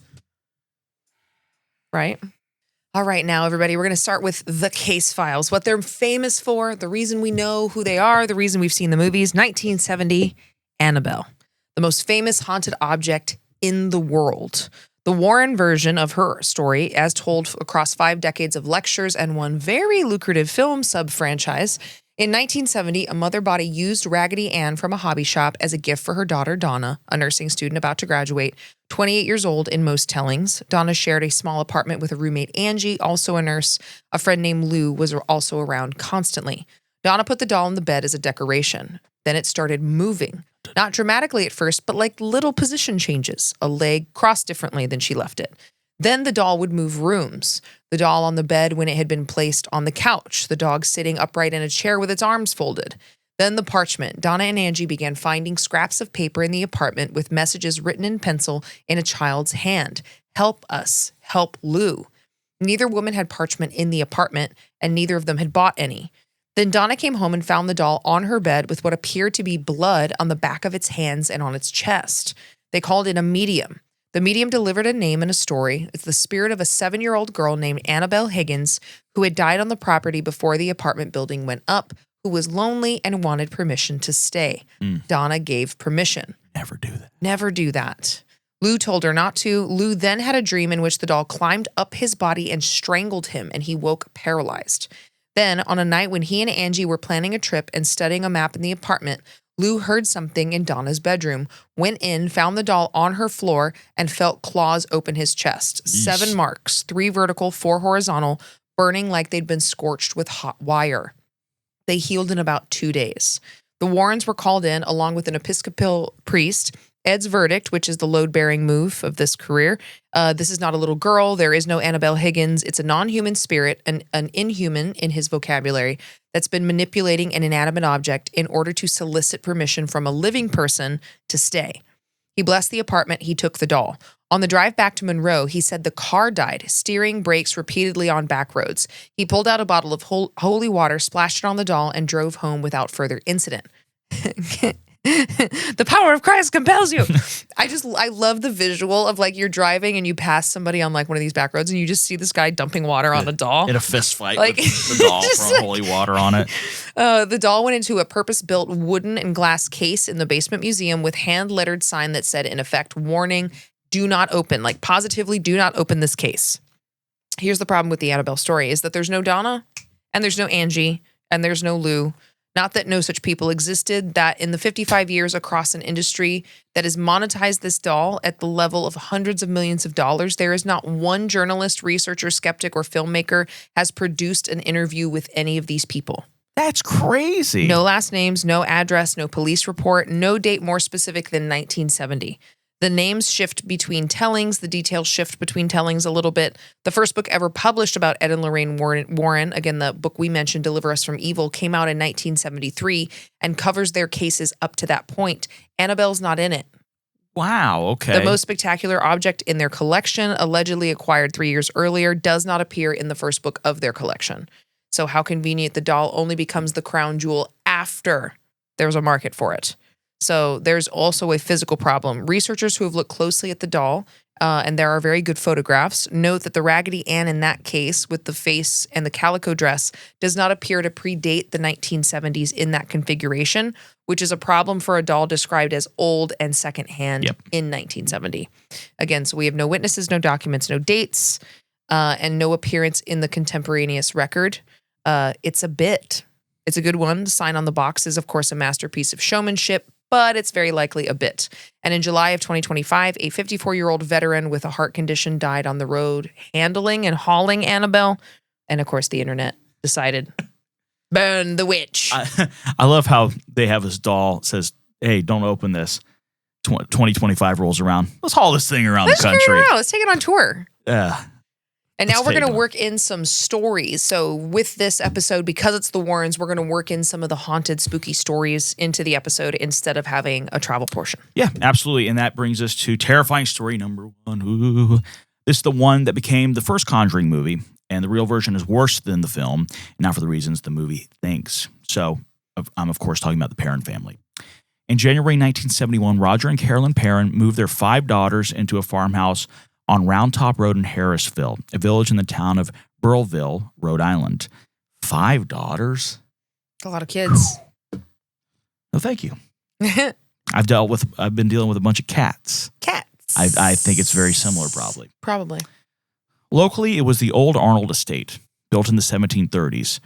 200 plus acres originally. 8 generations of one family had lived and died in it. The girls were Andrea, the eldest at 12, then Nancy, Christine, Cynthia, and April, the baby at 5. I'm loving these names. Right. Give me a Cynthia instead of a, right. Xenia Onatop from the Russian right, episode. Exactly. Oh, yeah. I can talk, see? See, look at this. I can read.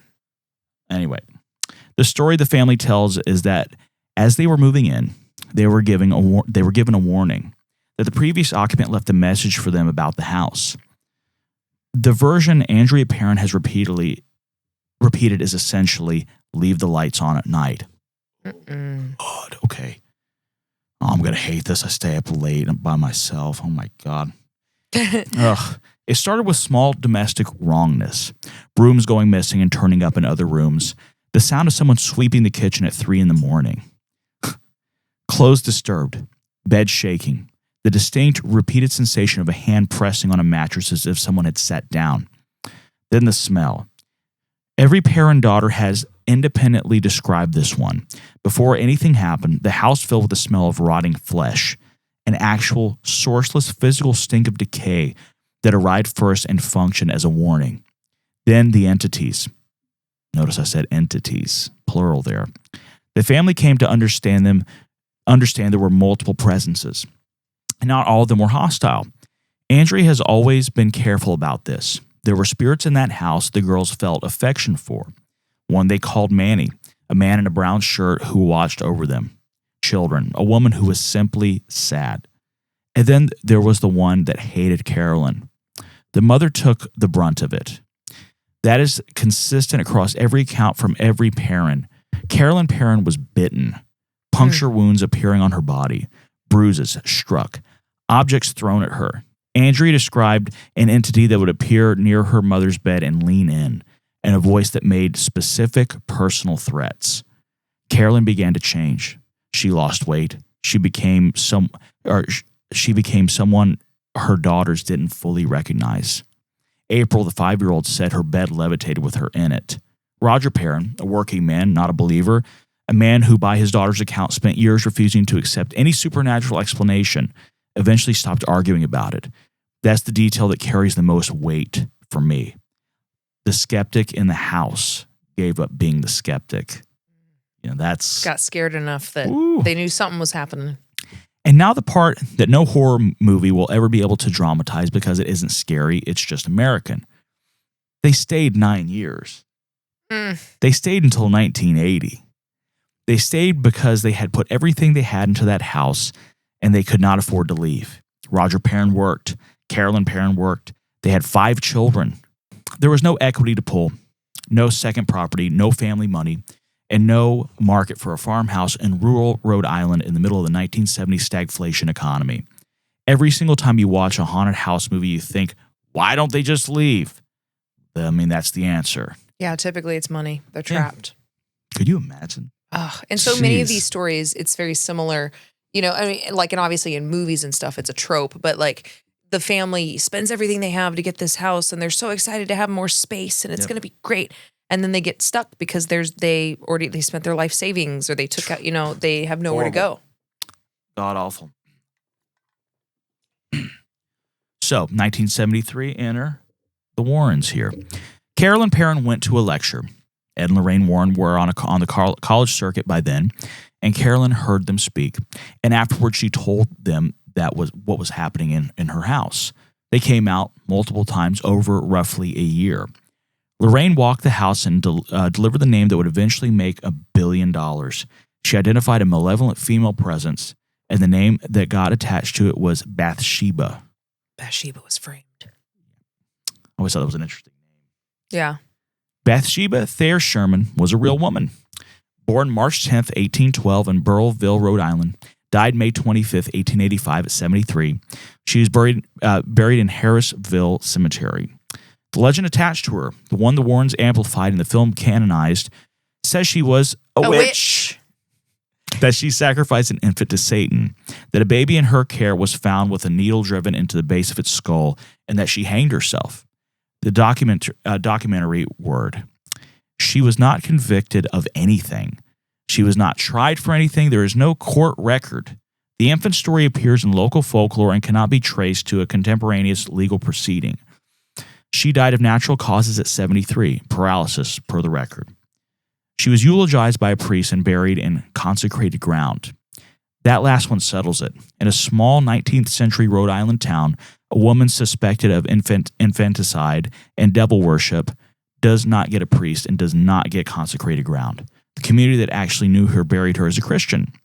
After The Conjuring came out in 2013, Bathsheba Sherman's headstone was repeatedly vandalized, broken, pieces taken as souvenirs. Volunteers eventually raised money for a replacement stone.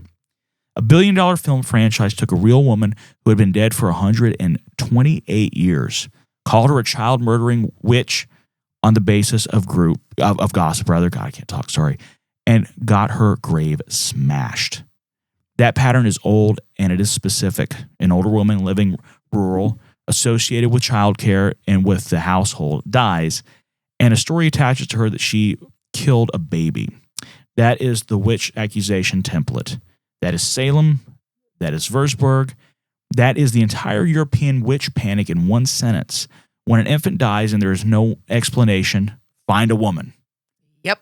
Also, Bathsheba in the Bible is also unfairly crucified and blamed. She's called an adulteress when she was literally dragged from her home by King David's soldiers and then raped by him. And then he murdered her husband. Jesus. I'm like, yeah, that doesn't sound like consent to me, guys.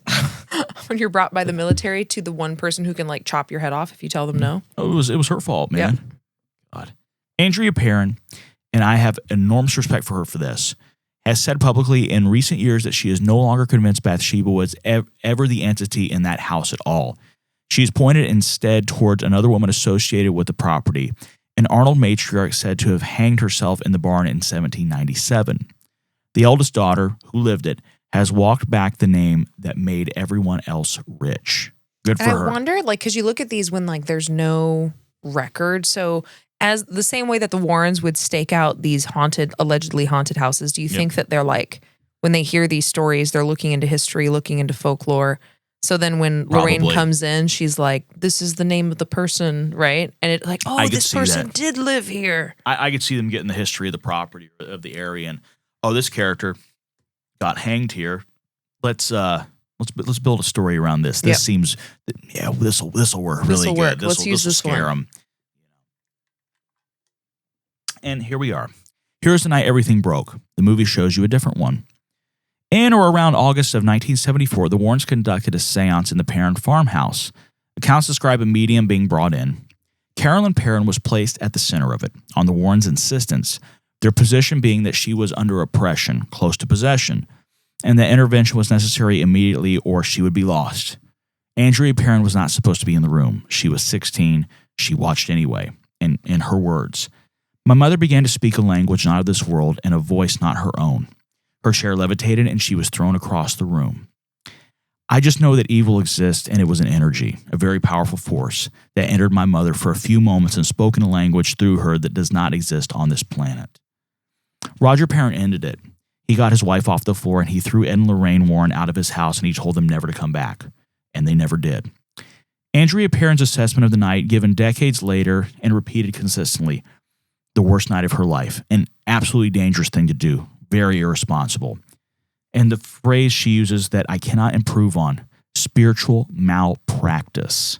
Mm-hmm. That's the verdict of the primary living witness to the most famous Warren case in history. Not they helped us, not they saved my mother, malpractice. The film, released in 2013, depicts the Warrens performing a heroic exorcism that saves Carolyn Perrin and frees the family. The family left the house 7 years after the Warrens were removed from it because they, could finally afford to. Excuse me. The old Arnold estate sold in 2019 to Corey and Jennifer Henson, who opened it for investigation and tours. It sold again in 2022 to Jacqueline Nunez, who has been running restoration work. As of this recording, public tours are suspended pending completion of that work. And there are unresolved complaints from ticket buyers about refunds. Carolyn Perrin died in 2021. Roger Perrin died in 2022. Andrea wrote 3 volumes about it, House of Darkness, House of Light, and has never once said her family made it up. I believe the Perrins experienced what they describe. I do not believe the Warrens helped them. 2 separate findings. I hold both. Yeah, I agree. I'm curious as to what got in her. Yeah. Like what happened. Yeah. Or, because here's where my mind goes. It's like, okay, maybe there is a different entity that they didn't identify, right? Mm-hmm. Because they went and did this research and they found this folklore and this woman named Bathsheba. And they're like, oh, that's great. Let's use that. But then they mentioned that there was a different woman who did die in the barn. Hanged herself in the 1790s. So is there something actually there and they just misidentified it? Or, and I'm not saying that this happened, it's just my brain is like, did they, ever give her a drink with something in it? Yeah. You know what I mean? That would make her easier to manipulate. Yep. Or because, the family has never recanted that things were happening. And they've all agreed that what happened with the mom happened. Yep. They've never brought that back, but it's their story of what the Warrens did or did not do is different from what the Warrens said. I want to see what's in that holy water, if you get what I'm saying. Woo! Wink, wink. Yeah. Interesting. Right. It's interesting. Let's go to November of 1974, Lindley Street in Bridgeport. Gerald and Laura Gooden lived in 966 Lindley Street in Bridgeport, Connecticut with their adopted 10-year-old daughter, Marcia. In November of 1974, they called the police about their house.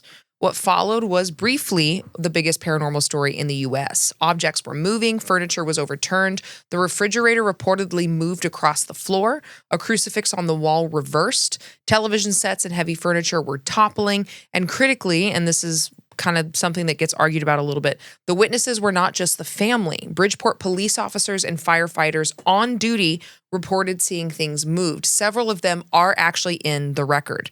So word gets out, Bridgeport loses its mind, crowds are gathering, there's thousands of people, there's property damage because people always want to destroy things. When they hear about paranormal activity, I don't know what the deal is with that. A significant chunk of the mid-sized city's police force got tied up managing the mob outside a private home. Ed and Lorraine Warren were there. So were Boyce Beatty of the Spiritual Frontiers Fellowship and later Keith Harary and Jerry Sulfin of the Psychical Research Foundation.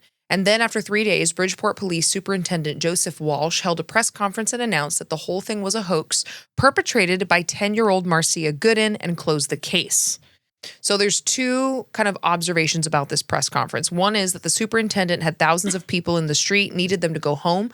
Declaring it was over was an operational necessity, regardless of what he believed. And researchers who worked the case, including William J. Hall, whose book is the most thorough treatment about this, have argued exactly that. The hoax declaration was to try to get the crowd to go away. But it doesn't establish that there wasn't a hoax either. A 10-year-old adopted girl at the center of a poltergeist case is the most common, again, kind of configuration in literature. The focus is over and over that a child under stress in a household in distress. That's got, 150 years of poltergeist legends behind it. Yep. Marcia Gooden was 10. Thousands of adults stood outside her house. Then a police superintendent announced on national press that she was a liar. No one in this story took care of that child realistically. Yeah. And so, so it's a 10-year-old. You're right, a liar. You're a witch. No, I'm kidding. Oh, But it is. So, that one, there's a little bit less data on about claims, but it does seem that the press conference was really just to get people to go away. God, it sounds like it. Now we move on to terrifying story number 2. And this is where we go, show me the money. It's also the first podcast we did together. Yep. Amityville. At approximately 3 o'clock in the morning on Wednesday, November 13th, 1974, at 112 Ocean Avenue, dun, dun, dun, dun, dun, dun, dun, dun, dun, dun, dun, dun. Sorry, it's that Yellow Card There's song. There's a place called Ocean Avenue where I used to sit and talk with you. Get possessed with you. Anyway. So 112 Ocean Avenue in Amityville, New York. They did sleep all night. Yeah, they did, didn't they? A song about this anyway. I don't know. It's like, wait a minute. 23-year-old Ronald DeFeo Jr. He was 23. He looked like he's 43. City Mouse. I digress. He took a .35 caliber Marlin 336C lever action rifle and shot 6 members of his family in their beds. His father, Ronald DeFeo Sr., 43. His mother, Louise, 42. His sister, Dawn, 18. His sister, Allison, 13. His brothers, Mark and John Matthew, the 2 youngest. Every one of them was found face down. Every one of them was in bed. None of them apparently ran. And nobody evidently heard these gunshots going off either. So many weird things about it. The rifle was not suppressed. A .35 Marlin in a residential neighborhood at 3 in the morning is a cannon. You're going to hear it. Nobody in the neighborhood called the police. That is a real unexplained, documented oddity of this case. And it is one of the very few genuinely strange things about 112 Ocean Avenue. At around 6:30 that evening, DeFeo walked into Henry's bar in Amityville and said, "I think my mother and father are shot." He went back to the house with a group from the bar. One of them called the Amityville Police Department. Officers found 6 bodies. DeFeo blamed the mob. By the following day, he had confessed. He was convicted on 6 accounts of second-degree murder in November 1975 and sentenced to 6 concurrent terms of 25 to life. He spent the rest of his life in New York State custody, changing his story repeatedly, at various points implicating his sister Dawn, at various points claiming voices in the house told him to do it, and he died in custody on March 12th, 2021. Fairly recently. I didn't really realize that. 6 people were murdered in the beds. That's the actual event. Everything after that is merchandising. I still feel that the face down thing still bothers me. Face down and nobody fought back. Nobody moved. Nobody heard the shots. That's the weird thing. Nobody heard the gunshots. They're all face down. And that kind of goes with some of the native legends we talked about. Yep. Go back to that episode and check it out. That's the first one it's the first we did episode together. Of season 2, yeah. Yep. On December 18th, 1975, 13 months after the murders, George and Kathy Lutz and Kathy's 3 children moved into 112 Ocean Avenue. They paid roughly $80,000, which was well under market because of what had happened there. And this is a good-sized house, too. It's a big house, yeah. On January 14th, 1976, they left. 28 days. They took nothing. They said they left their possessions in the house and never went back. What they described, swarms of house flies in a Long Island winter, green ooze from the walls. Doesn't everybody get that? Yeah. A small hidden room in the basement painted red that the dog would not go near. That's the one that gets me. Yeah, that's because animals just know. Yeah. If a dog's looking at it, going like, no. Yeah, growling, like a dog that never growls or barks, that like has its hackles up and is growling. I feel the same way when an animal responds like that to people. Oh, yeah. I'm immediately like, nope. If like a cat or a dog is real freaked out by you, but especially a dog, because dogs are so friendly. Yeah. Nope. Stranger danger. It had cold no furnace could touch. George Lutz waking at 3:15 every night. A demonic pig with red eyes named Jody that only 5-year-old Missy could see. Levitation. Doors torn off hinges. Hoof prints in the snow. Kathy's face aging in front of her husband. And a priest, Father Ralph Pecoraro, called Father Mancuso in the book, who blessed the house and who said that as he did, a voice told him to get out. Pecoraro later gave contradictory accounts and at one point testified under oath in a deposition in a way that substantially undercut the published version. Interesting. And so, March 6, 1976, the Warrens arrive here. It's important to be precise about when. They did not investigate the house while the Lutz family lived in it. Their involvement came after the family had already fled. Interesting. On the night of March 6, 1976, a television crew went into 112 Ocean Ave with them. Channel 5 in New York, reporter Marvin Scott with Steve Petropoulos and Laura DiDio, plus Michael Linder of WNEW-FM. It was a media event constructed as an investigation, and it was filmed.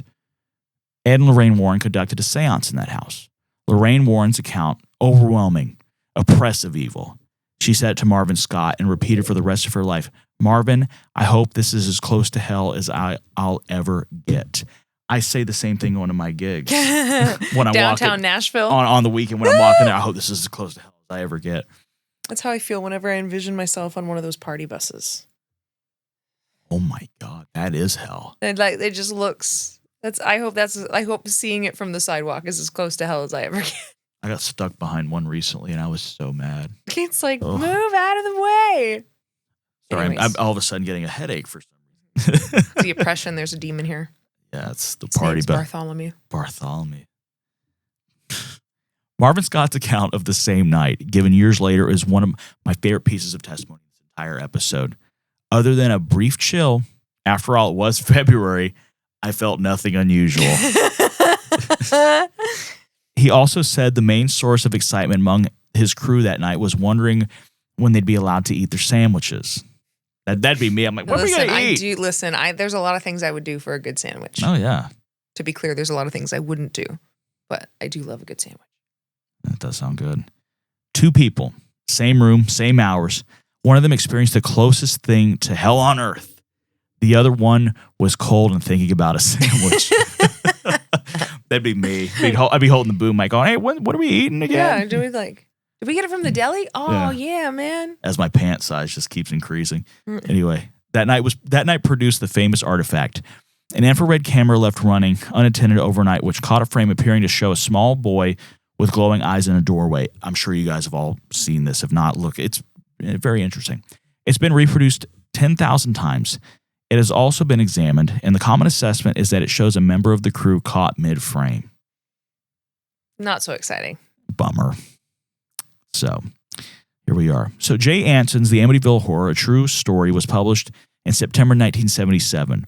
It sold more than 10 million copies. The 1979 film made roughly $86 million on a budget under $5. That's monstrous. Crazy. Yeah, it was a very big success. And then William Weber talked. Weber was Ronald DeFeo's defense attorney. He had met with George Lutz, and he told reporters on the record, "We created this horror story over many bottles of wine that George was drinking. We were really playing with each other. We were creating something the public would want to hear about." Weber said he was the one who suggested the 3 a.m. detail because it tied to the time of the murders. It would have supported a diminished capacity argument for his client. He said Kathy Lutz then built it into her account. Weber had offered the Lutzes a book deal at 12% of profits. They went with Jay Anson's arrangement instead at 50%. Ooh. Weber sued them for breach of contract and fraud. So the origin of the most famous haunted house story in the world involves a criminal defense attorney, a man drinking heavily, a story constructed over wine, and a lawsuit over publishing points. Nice.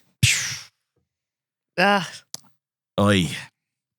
John Nickel and Robert Bartholomew, I told you, it's a demon, went through the book's factual claims and found them collapsing under contact. The claim that the land had been used by the Shinnecock tribe as a place to confine the sick and insane. The Shinnecock have said this is false and the geography doesn't work. That's not their territory. The claim that the police had been repeatedly called to the house during the Lutz occupancy. Surprise, no such record. The weather claims, the hoof prints, the damage to the doors and locks. The next owners of 112 Ocean Avenue, Jim and Barbara Cromartie, moved in March 1977 and said the locks and doors were the originals, undamaged, and they lived there for years without incident. They eventually sued over the constant harassment from tourists. I couldn't imagine. Dude, it's just awful. Like, no peace in your own home. I couldn't imagine living there and having somebody like me come up. Can I come look at your place? Yeah. I would never do that, by the way. I would admire from a distance because I'm scared of things. I don't like talking with people. Yeah. The Cromarties are, to me, the most persuasive witnesses in the entire Amityville file because they have every incentive to say the house was haunted. Imagine the value, and I mean, they refuse to. Yep. There's a lot. Yeah, there's a lot there. So, like, a lot of the records just don't match up. Mm-hmm. So, and here's some published claims versus what's recorded. So, the published claim, land used by Shinnecock to confine the sick and insane. Shinnecock, and they deny it. Wrong territory entirely. Is my mic? Did you see that possession? Just like, woo, Bartholomew's yanking your mic. He wants you to. You're ruining all the lore, Andy. Yeah, exactly. My hand didn't actually hit it. That was Bartholomew the demon. A demonic presence. All right, so the published claim. Police repeatedly called to the house during the Lutz's occupancy. What actually happened? No such records exist. No police records. Again, published claim. Doors torn off hinges, locks destroyed, banister ripped out. Here's the actual thing. Next owners, the Cromarties, found originals intact and undamaged. Hundreds of houseflies swarming a Long Island bedroom in January, unwitnessed and unphotographed. Father Pecoraro heard a voice tell him to get out. Pecoraro gave contradictory accounts and undercut the published version under deposition. Ed and Lorraine Warren investigated the haunted house. Their involvement began after the family had already left. The 3:15 a.m. awakenings, Weber said he supplied the 3 a.m. detail to support a diminished capacity defense. And yet the easy version of the story is hoax, moving on, and that's not quite right either. Both Lutzes took polygraphs and passed. Polygraphs, they're not evidence, but they tell you something about sincerity of belief. They maintained the account until they died. Kathy in 2004, George in 2006. Made far less money from it than people assume and spent decades in litigation. And a family did move into a house where 6 people were shot in their beds 13 months earlier, with victims' furniture still in it. Nope. And left in 28 days. You do not need a demon to explain why. You need a young couple in a new marriage, blending a family financially overextended, sleeping in the bedrooms of murdered children. That house was unbearable for reasons that had nothing to do with hell. The Warrens turned it into hell, and it made everybody rich except the 6 people in the ground. Yeah, I think for the Lutzes, I think the biggest indicator to me is leaving in 28 days. That's something was going on. And it literally could have been, right? You're in a house, you know exactly what's happened. You know about these murders. Like I would imagine, even for me, I think it's an older house. It's going to wear on me, right? I'm going to start imagining something's happening. Maybe I'm going to have nightmares. I think there's something there because, again, polygraphs are not evidence, but they did genuinely believe what they were saying. Yeah. And then they left in 28 days and they left all their stuff behind. And, one thing like we talked about at the beginning with Ed Warren's house growing up, was it a faulty furnace? Yeah. Was it this carbon monoxide? Because it's sealed up. Yeah. And did that impact the stuff happened? Yeah. The stuff happened at night. Yeah. That'd be an interesting thing to maybe dive into there because that really blew my mind about Ed Warren's childhood home. Maybe that was the thing with Amityville. Yep. Maybe it had gotten fixed after. I don't know. Who knows? I wasn't there. Case files continued. August 30th, 1977, Enfield. Peggy Hodgson was 47 years old, recently divorced, raising 4 children alone in a council house on 284 Green Street in Enfield, North London. Margaret was 13, Janet was 11, Johnny was 10, and Billy was 7. On the evening of Tuesday, August 30th, 1977, Peggy went into the girls' bedroom to tell them to stop messing about and go to sleep. They told her the bed was shaking. She told them to knock it off and went to bed. The next night, August 31st, she heard it herself. A shuffling sound like someone walking on linoleum in slippers. Then 4 loud, deliberate knocks. Then she watched a chest of drawers slide across the floor towards the door. She pushed it back. It slid forward again. She pushed it back a second time and could not move it. Peggy Hodgson and her 4 children got her 4 children out of the house and went next door to 282 to Vic Nottingham, a roofer, and his son Gary. Vic went in expecting to catch a kid playing a prank. He heard knocking coming from inside the walls in multiple rooms and could not find a source. They called the police. Officers arrived about 1 a.m. A woman police constable, Caroline Heaps, signed a statement saying that while she was in the house, she watched a chair move across the floor approximately 4 feet unassisted. She checked it for wires. She found nothing. So a serving police officer, and that's one of the things that makes this story different from the others, but a police officer on duty put her name on a document, a formal record describing paranormal phenomenon. The serving officer signed it. It's the most robust piece of paper in the entire canon of the British poltergeist research, and the Warrens had nothing to do with that particular part. But the Daily Mirror got a hold of it. Photographer Graham Morris went out and eventually produced a famous sequence of Janet apparently levitating off her bed, images that have been argued about for nearly 50 years, and that most analysts now read as a girl jumping, which Janet herself has never fully denied. Then the Society for Psychical Research sent Maurice Gross, who arrived on September 5th, 1977.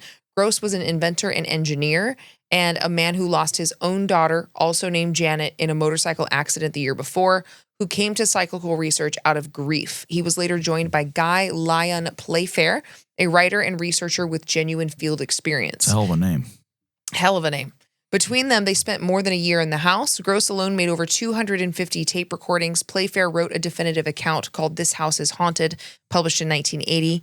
What they documented over 18 months: knocking that responded to questions, furniture movement, objects thrown, fires started and extinguished themselves, water appearing on floors, and the voice. In late 1977, Janet Hodgson, age 11, began speaking in a deep, graveling male voice. Laryngologists who examined the recordings and examined Janet concluded she was producing it with her false vocal folds, a plica ventricularis, a structure above the true vocal cords that can generate low guttural sounds. So you metal vocalists, when you hear someone do those low gutturals, that's a false fold guttural is what that is. It's physically possible to do deliberately. You can train to do this. I train to do this. It is also extremely taxing. Sustained use causes real vocal damage if you don't know how to do it correctly, and Janet sustained it for extended periods repeatedly over months. The voice claimed to be a man named Bill Wilkins. It said he had died in that house in the chair downstairs of a hemorrhage, and it said he went blind before he died. The voice said, "Just before I died, I went blind, and then I had a hemorrhage, and I fell asleep. I died in the chair in the corner downstairs." A man named Terry Wilkins subsequently came forward and said that his father, Bill Wilkins, had lived in that house, died in that house, in that room of a hemorrhage. So his son confirms it. So I don't have an explanation for that one that I feel is certain. Neighborhood knowledge is the obvious candidate. An 11-year-old in a council terrace absorbing local gossip, right, could explain it, of finding out that information, or could be true. Janet did fake some of it, though. Both things are true, and Gross and Playfair said so themselves. The girls were caught bending spoods, hiding a tape recorder, attempting to fake phenomena when they thought no one was watching. And Gross had left cameras running specifically to catch them doing it, which is a lot more rigorous than what the Warrens applied to their investigations. Janet's own estimate, given as an adult, she said about 2% of it was faked. She said they did it because they were being watched constantly and sometimes nothing was happening, and they wanted to see if they could get away with it, which is, I can see kids doing that. Oh, yeah, right? Dude. Or they're getting all this attention from it, so then they start to create things because they want the attention. They want more, and they want to keep it going. Skeptics say the 2% proves the 98%. Believers say the 98 survives the 2. An investigation that catches its own subjects cheating and reports it is more trustworthy than one that never catches anything. So I will give them that. Totally. I think this is one of those instances where a little bit of both is true. Yep. In 1978, Ed and Lorraine Warren arrived at 284 Green Street. They were not invited by the Hodgsons. They were not invited by the SPR. They just showed up. They stayed per Playfair about a day. Guy Lyon Playfair's account of that visit, which he gave repeatedly and in print, is short and kind of devastating. He said Ed Warren told him they could make a lot of money out of this case. Books and film rights. Playfair accused the Warrens of attempting to hijack an investigation they had done none of the work on.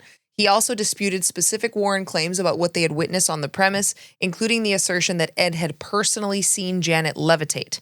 The Conjuring 2, released in 2016, is a film in which Ed and Lorraine Warren are the central investigators of the Enfield poltergeist, lived in the house, and personally end the haunting.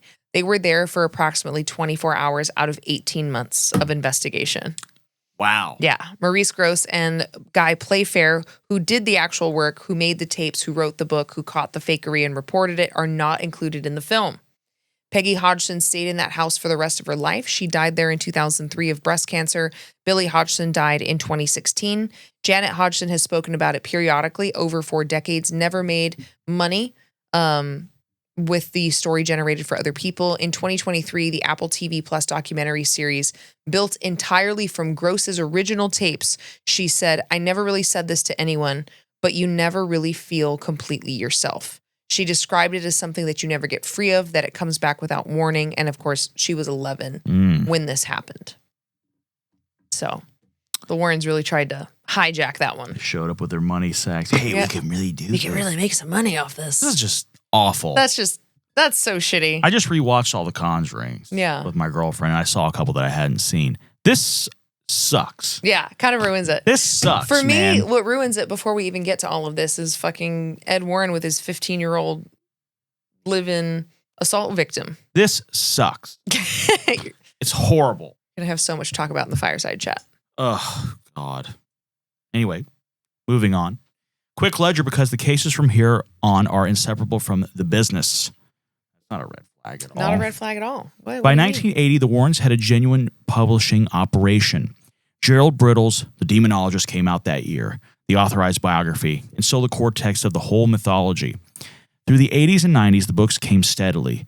The Devil in Connecticut in 1983, The Haunted in 1988, Satan's Harvest in 1990, Graveyard in 1992, Werewolf in 1991, and In a Dark Place in 1992, Ghost Hunters in 1989.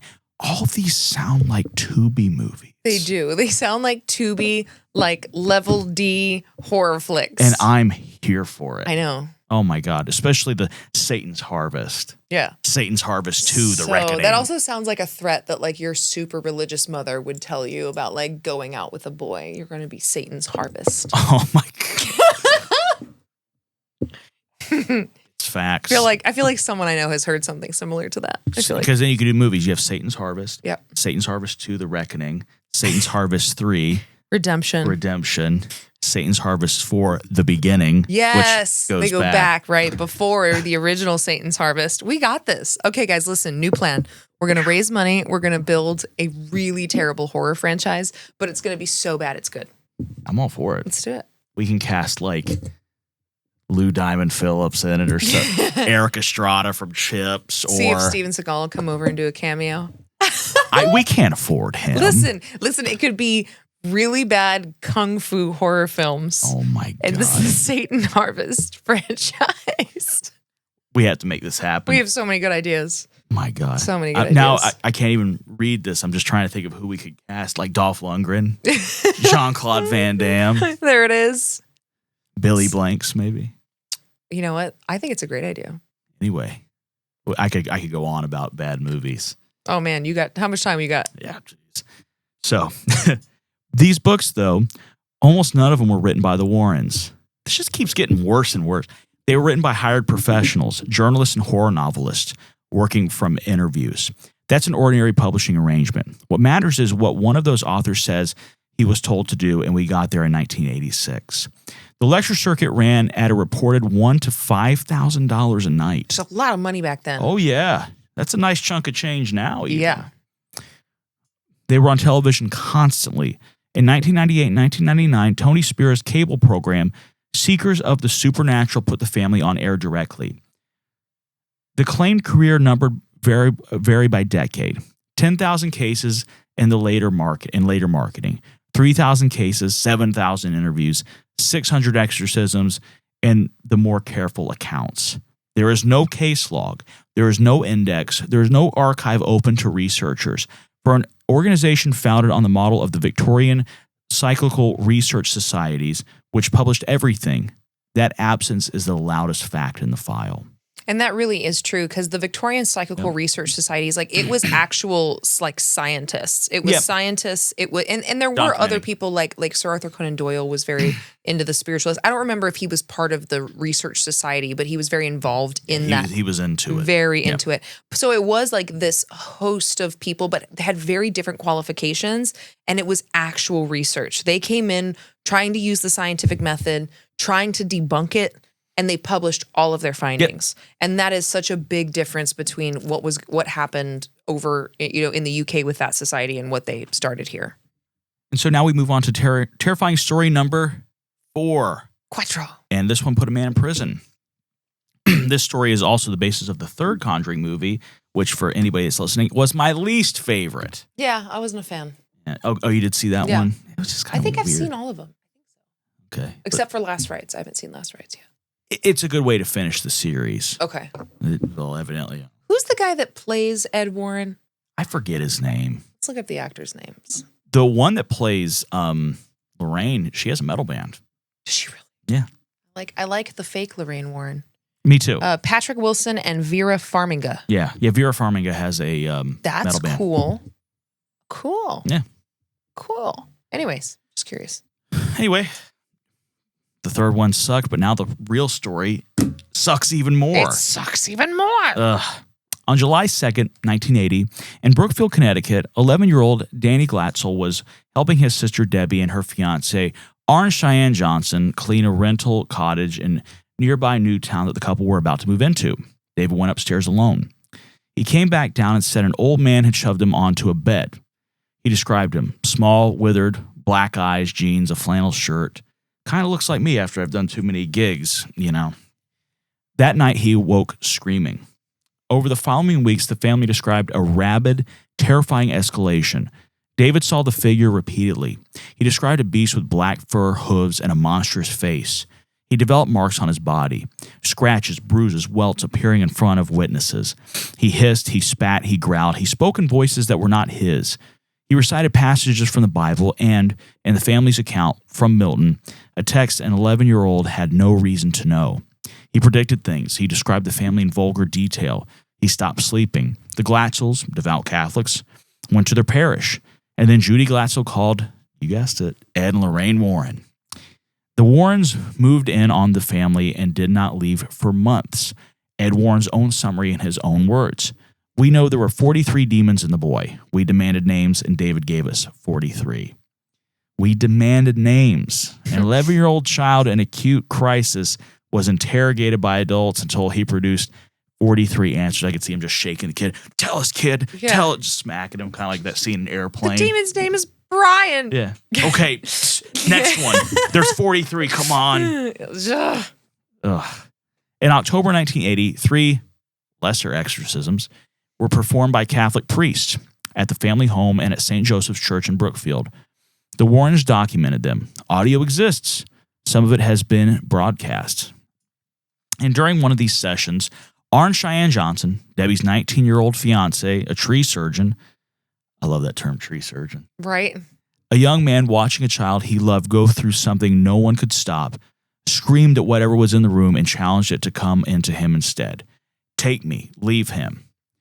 The family says that was the turning point. Arn began having episodes, trances he had no memory of afterwards, growling, blackouts. By early 1981, Arn and Debbie were living in an apartment above a kennel in Brookfield. Debbie worked at the kennel, which was managed by a 40-year-old man named Alan Bono. On Monday, February 16, 1981, they had all been drinking through the day. Bono had been drinking heavily. There was an argument in the afternoon. Accounts differ on what it was about. Some involved Bono's behavior towards Debbie's 9-year-old cousin. Some involved Bono's behavior generally. Outside the kennel, Arn Cheyenne Johnson, 19 years old, took out a 5-inch folding pocket knife and stabbed Bono repeatedly. Accounts of the number of wounds vary widely across sources, from 4 to 5 to more than 20. Bono died at Danbury Hospital hours later. Arn ran. He was found roughly 2 miles away and arrested. He said he had no memory of it. Arn Johnson's attorney was Martin Manella, and in a press conference that made the case a national story, Manella announced that he would be entering a plea of not guilty by reason of demonic possession. That had never been attempted in a United States courtroom. The theory was structurally an insanity defense with a supernatural mechanism. The defendant was not in control of his body, therefore lacked the mental state required for murder. Manella intended to call the Warrens. He intended to call priests. He intended to introduce the exorcism recordings. Connecticut Superior Court Judge Robert Callahan shut it down before it started. His ruling was that demonic possession is not a science, that it is not susceptible to proof or disproof by any means a court can evaluate, and that no such evidence would be admitted. He was right, and he was right in a way that protected everybody, including Arn Johnson, because a legal system that admits a demon did it is a legal system that can also decide a demon is in you. It's so true. Yep. The trial opened October 28th, 1981 in Danbury. Stripped of the possession defenses, Manella argued self-defense. Oh my God. On November 24th, 1981, the jury convicted Arn Cheyenne Johnson of first-degree manslaughter rather than murder. On December 18th of 81, Judge Callahan sentenced him to 10 to 20 years, the maximum available. He served approximately 5. Wow. Yeah. He married Debbie Glatzel while incarcerated. They stayed married until her death in 2021. Alan Bono was 40 years old. In 2007, David Glatzel and his brother Carl Glatzel Jr. sued Lorraine Warren. Author Gerald Brittle, iUniverse, and the William Morris Agency over the republication of The Devil in Connecticut. Invasion of privacy, libel, intentional inflection of emotional distress. Carl Glatzel Jr., who was 16 years old in 1980 and in the house for all of it, has said this publicly and repeatedly. His brother David was mentally ill. That is what was happening. And the Warrens concocted a phony story about demons in an attempt to get rich and famous at our expense. I'm noticing a pattern. Ed Warren with his big money sack. Right. Like a little gremlin. Yeah, exactly. Basically, I imagine him like a Hamburglar looking character. Right? 100%. Carl has alleged that the family was coached, that David was kept awake and pushed, and that Lorraine Warren told them they were going to be millionaires. Holy shit. Jeez. The lawsuit was dismissed. Brittle pulled the book from print anyway. David Glatzel has, in adulthood, received psychiatric care. The 2023 Netflix documentary, The Devil on Trial, put both brothers on camera and let them say it. So here's where we land on 1980 and 81. I'm going to say it plainly. That's how I do things around here. That's how Bitchy Andy works. That's how... You're going to get that lady comment again. Quit calling him Bitchy Andy. Yeah. My daughter's running around telling everybody about him. She's telling everybody. Saying it plainly here. A working-class Connecticut family had a child in psychiatric crisis. They took him to their church, which is what devout Catholics in 1980 did, probably still do now. Yep. And into that house walked two people with a national media platform and a book contract who told a terrified mother that her son contained 43 demons. 8 months later, a 19-year-old was on trial for homicide. A 40-year-old man was dead, and there was a book. Nobody got David Glatzel, a psychiatrist, in July of 1980. That's the case. Yeah, and literally, so whatever happened with Arn and whatever the reason was for him to stab Bono, what a gift-wrapped package is for the Warrens to make this their book and then use it to say that Arn took on the demons. Like, he saved his brother. Yeah, it's just, it's crazy. Like, here's your silver platter. Well, his I guess it would be his future brother-in-law. Brother-in-law, he was yeah, dating his sister. That's right, sorry. I misspoke. Crazy. You guys know what I meant. You get it. All right, 1974 to 1989, the Smurl family in West Pittston. Jack and Janet Smurl bought a duplex at 896 Chase Street in West Pittston, Pennsylvania in 1973, a Wyoming Valley coal country town on the Susquehanna. They lived in one half with their 4 daughters, Dawn, Heather, and twins Shannon and Karen. Jack's parents, John and Mary, lived in the other half. By their account, it began in 1974 with nothing dramatic. Stains reappearing on new carpet, scratches gouged into the new bathtub, pipes leaking with no cause, a television bursting into flame. That doesn't seem... That seems pretty dramatic to me. Yeah. I mean, did televisions randomly burst into flames in the early 70s? Nothing dramatic. I was like, that seems dramatic to me. Not this again. Yeah. Then it escalated in stages over more than a decade. Sounds in the walls, footsteps, the smell of decay, sewage, something dead, objects thrown. Jack's mother reported seeing a figure. Heather Smurl was nearly killed when a heavy light fixture came out of the ceiling where she'd been standing. And then it turned sexual, which is part of the Smurl case that the movies kind of sanitize. In 1985, Jack Smurl said he was sexually assaulted in his own home by an entity he described as a succubus. Is he having wet dreams? Is that what's happening here? I think so. Janet Smurl said she was assaulted by a male entity. They said it happened repeatedly. They said it happened in front of or in earshot of their children. I've never heard of an entity assault sexually. Oh, really? I don't think so. Yeah, that's really what a succubus does. Well, I know that that's what a succubus does, but I've never heard it in the context of a story. Like I've heard of this is a succubus and they're, they suck your life force sexually. I've heard a couple stories. Okay, I've never heard of, at least not that comes to memory. I probably have, but also the husband and the wife. You have a succubus and then incubus. Mm-hmm. So we have a succubus and an incubus, allegedly. Okay. Also, the last Conjuring movie is based off of this story. Okay. The last rites one. Yes. So we have a married couple in a coal town, went to a newspaper in 1986 and said they were being raped in their own house by entities. And this is, again, 1986 Catholic community, 4 daughters in school. Bold. Very. Also, don't think anybody does that for funsies. I don't think that would be, if your move was we're going to do something to get rich of, I don't think that's the path you would go. I don't think so either. Because you risk too much like being ostracized, being like bullied out of the community. Big time. Anyway, so the Warrens were brought in around January of 1986. Ed's assessment was a very powerful demon, an infestation on the property, the family under sustained attack. Bishop Robert McKenna performed rites at the house.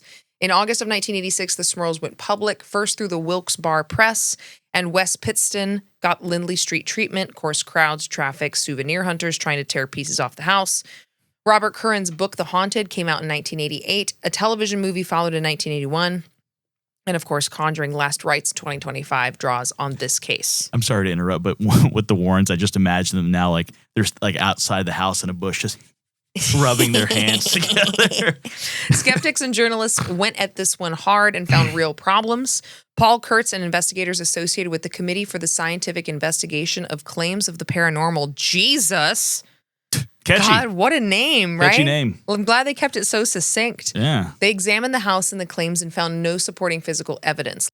Local reporters, including Joseph Marosfak, I don't know if that's how it's pronounced, that's a fun last name, of the Wilkes-Barre Times-Leader were sharply critical of the book and the inconsistency of the accounts.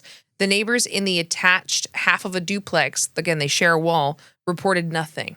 And there are mundane explanations on the table that are not out of the question. West Pittston sits in a river valley over abandoned deep coal mine works in a region with documented mine subsidence and documented methane and mine gas intrusion into basements. So we get structural noise, wall cracking, foul-smelling gases coming from the mines at a sufficient concentration could cause headaches, nausea, and disturb sleep, similar to what we talked about with the carbon monoxide. So nobody at any point in this 15-year haunting ran a gas essay on the basement. 15 years? 15 years. Holy the Smurls moved out in 1988. They said the phenomenon followed them briefly to the new house and then stopped. Jack Smurl died in 2017. Janet Smurl has never recanted the story. Weird. Yeah.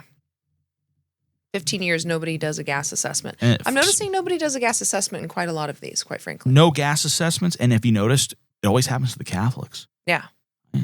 Yeah. What's going on with the Catholics? What's going on here? Just saying. And here's the document that breaks the whole thing open.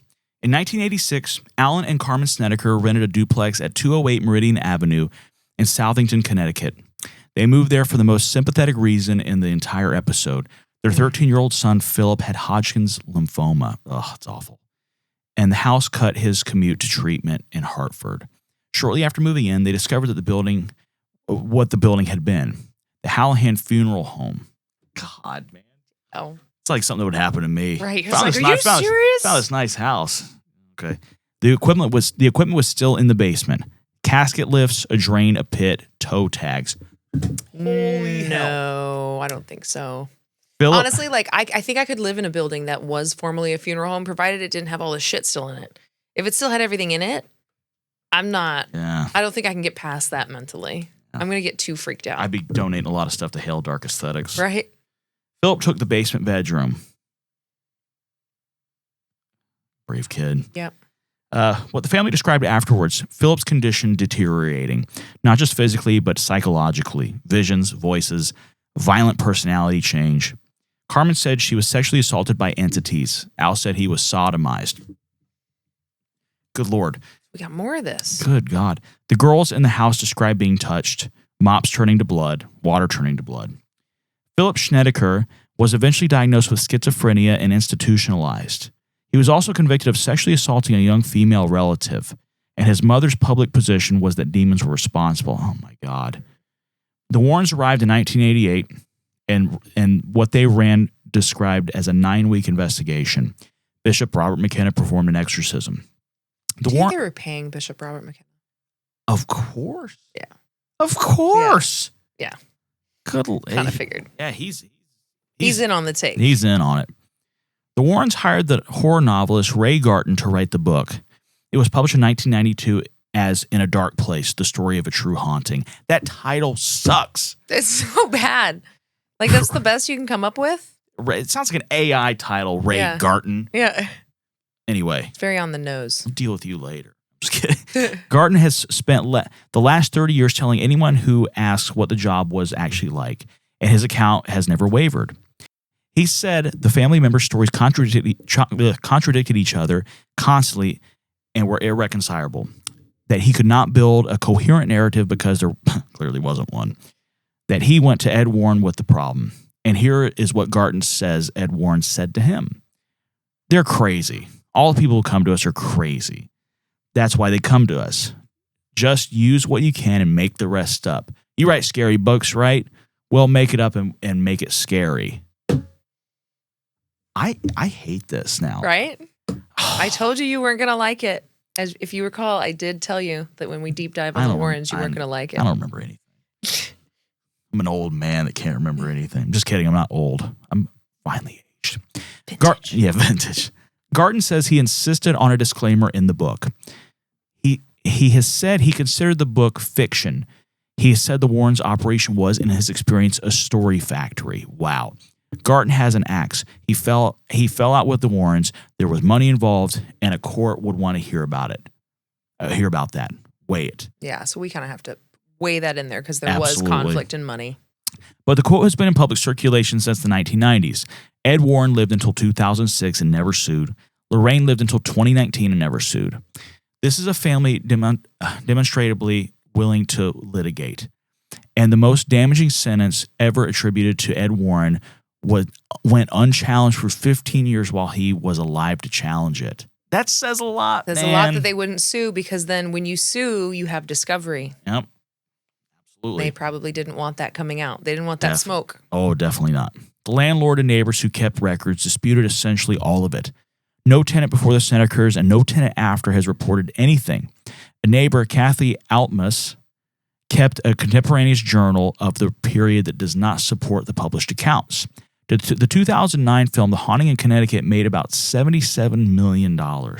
Carmen, now Carmen Reed, has never recanted and still tells the story. And a 13-year-old boy with cancer and emerging schizophrenia slept in the basement of a former funeral home, and the adults around him decided the problem was demonic. I think that one has a much more on-earth explanation. 100%. Yeah. All right, 1987 to 1989, Bill Ramsey and the South End Werewolf. Bill Ramsey grew up in Southend-on-Sea, Essex. He said the first episode came at about age 9, a sudden surge of rage and strength tearing a fence post out of the ground and growling. The episodes recurred throughout his adult life. In 1983, at Southend General Hospital, he attacked a nurse and had to be restrained by police. In the summer of 1987, an officer at a police station put a hand lightly on his arm. Ramsey threw him to the ground, and it took multiple officers to pull him off. He snarled, he bit, he held his hands like claws. The British tabloids named him the Southend Werewolf. The Warrens pushed for him to come to Connecticut for an exorcism by Bishop Robert McKenna. Yep. Oh, Bobby. Oh, Bobby McKenna. Uncle Baby Billy. Oh, no. That's what I imagine him. I got to get in here. Uncle Bishop Bobby. I have to heal all y'all. Yeah. In the name of Jesus. I just imagine that now. Oh, but Ramsey couldn't afford the trip. The tabloid, The People, agreed to pay for it. And in July of 1989, he and his wife Nina flew to America. The rite was performed in a Connecticut church, and it was filmed. Ramsey's face contorts, his hands curl. He lunges at the bishop, who has to be protected. Then it passes. Ramsey said he was free of it from that day on. Werewolf, A True Story of Demonic Possession, followed in 1991. I love how all of the titles are like a true story of. Yeah. Like instead of just having it, like sometimes you need that, but all of them are like, no, for real. It's true. Werewolf, based on a true story he just made up. The clinical read, of course, not super exotic. Abrupt onset, disproportionate rage, extraordinary strength, amnesia afterwards, profound remorse. That maps onto intermittent explosive disorder. This is what older literature would have called episodic discontrol syndrome, and alcohol was also frequently a factor. This is a real condition, but it's treatable. Whatever the mechanism, Ramsey believed that the rite worked. By his account, the episode stopped. Violently distressed man was told a ritual in Connecticut would end the thing that had wrecked his life since he was 9, and he says it did. Don't really have evidence of a demon? No, but apparently the episodes did allegedly stop. Well, at least they stopped. Yeah, so there's that. Uncle Baby Billy made him stop. Right? He went in there. Uncle Baby Billy. Fixed it. Uncle Bishop Bobby. Oh, my God. Uncle Bishop Bobby. Holy hell. We have characters now. We're building lore in this show. It's happening. We're filming a movie, evidently. A series, Satan's Harvest. Yes. Satan's Harvest. I can't get over that. I've been running in my head like who we should cast. It's all like the C-listers. Yep. Get them in here. Let's go. We'll just cast our friends. Yeah. All right. So we move into the late 80s. Maurice Thirault. This is the case with the film in it. Maurice Thirault, called Frenchie, was a French-Canadian farmhand who worked land in central Massachusetts. His childhood, by every account, including his own, was monstrous. Severe, sustained abuse at the hands of his father, including sexual abuse. Sad. Oh, that's awful. Sad. In 1984, he married Nancy Thirault and became stepfather to her 7 children. Woo! Insta family. Insta Brady Bunch. Good Lord. And then, by the family's account, things on the farm went badly wrong. Fire starting with no ignition source, objects moving, Maurice's personality fracturing, blackouts, a voice that wasn't his. Boston Herald reporters Michael Leslandra and Mark Miranda covered it and later wrote the book Satan's Harvest in 1990. The Warrens brought in Uncle Bishop Bobby. Exactly. The Warrens filmed Maurice Thirault, and that footage is the most cited visual evidence they ever produced. Thirault's eyes appear to go white. Blood appears on his face. Clips run at the end of The Conjuring in 2013. The real footage over the credits is the film's closing argument. It is also a film of a severely traumatized man in extreme distress, recorded by people who would publish it at the worst moment of his life. Eyes rolling back and blood at the surface of the skin are things bodies do. Whether Thirault consented in any meaningful sense to becoming an exhibit is a question nobody was asking in 1988. And then September 1st, 1990, Union Cemetery sits at Route 59 and Route 136 in Easton, Connecticut, beside an 1830s Baptist church, with stones going back to the 1600s. The local legend, old and well attested as a legend, is the White Lady, a woman in a white gown and a bonnet who walks the cemetery, sometimes the road, who has reportedly been struck by cars and then they find no body or damage. Ed Warren decided to film her. He set a video camera on a tripod facing the main gates and sat there night after night in a Connecticut cemetery waiting. On his 7th consecutive night, on September 1st, about 2:40 in the morning, he said he heard a woman weeping. He looked out across the stones and saw points of light gathering and coalescing into the shape of a woman. The shape started moving towards him. He got roughly 6 seconds of video. He described her as a woman in her 30s, dark hair, in a nightgown. Researcher Jeff Bellinger, who has examined the footage, has called it compelling. Others have called it 6 seconds of low light in 1990 consumer video would look like. 7 nights in a graveyard in the cold, the 63-year-old man sitting alone in the dark with a camcorder because he wanted to see it for himself. He wrote it up in Graveyard in 1992. That's your name. Instead of, it doesn't say true story of a graveyard. The town of Easton has zero patience for this. Union Cemetery is closed after dusk. It's actively patrolled. People get arrested for trying to get in there. Decades of vandalism by ghost hunters had made the town's position firm. Respect the people because those are real people's graves. The most disappointing thing about that story is there's no Uncle Bishop Bobby. There's no Uncle Bishop Bobby. Damn it. Catchy name, though. Catchy name. Here's the, what'd you name that book about that graveyard story? Graveyard. With that time you were in the cemetery. I called it Graveyard. And then let's go on to the Occult Museum. The Warren Occult Museum operated for decades out of the basement of a private house on Knollwood Drive in Monroe, Connecticut. Roughly 1,000 objects. The priest reportedly blessed the collection on a recurring basis. The house rule was absolute. You do not touch anything. You do not mock anything. And I'm just going to name some of the big pieces. Obviously, we talked about Annabelle, the Raggedy Ann, locked in a purpose-built wood and glass case with hand-lettered warning that has been photographed millions of times. The Warrens told the story about a young priest who visited, laughed at the doll, picked it up and taunted it, and then totaled his car on the drive home. There's, of course, no police accident report or any other information to verify that. Then there's the Shadow Doll. It's feathers, cloth, and per the Warrens, a genuine human tooth. Their claim is that it reaches people in dreams and stops their heart. The Conjuring mirror is a scrying mirror used for divination. Their claim is that it functions as a door, and looking into it invites attachment. The Satanic Idol is a horned figure said to have been found by a deer hunter in the woods around Sandy Hook, Connecticut, circa 1991. There's coffins, including one presented as a vampire's and a child-sized one. There's an organ. The Warren says it plays on its own.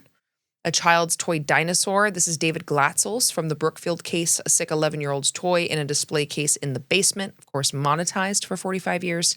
There's Ed's paintings, the haunted houses, and an infrared frame from 112 Ocean Avenue, the boy with the glowing eyes.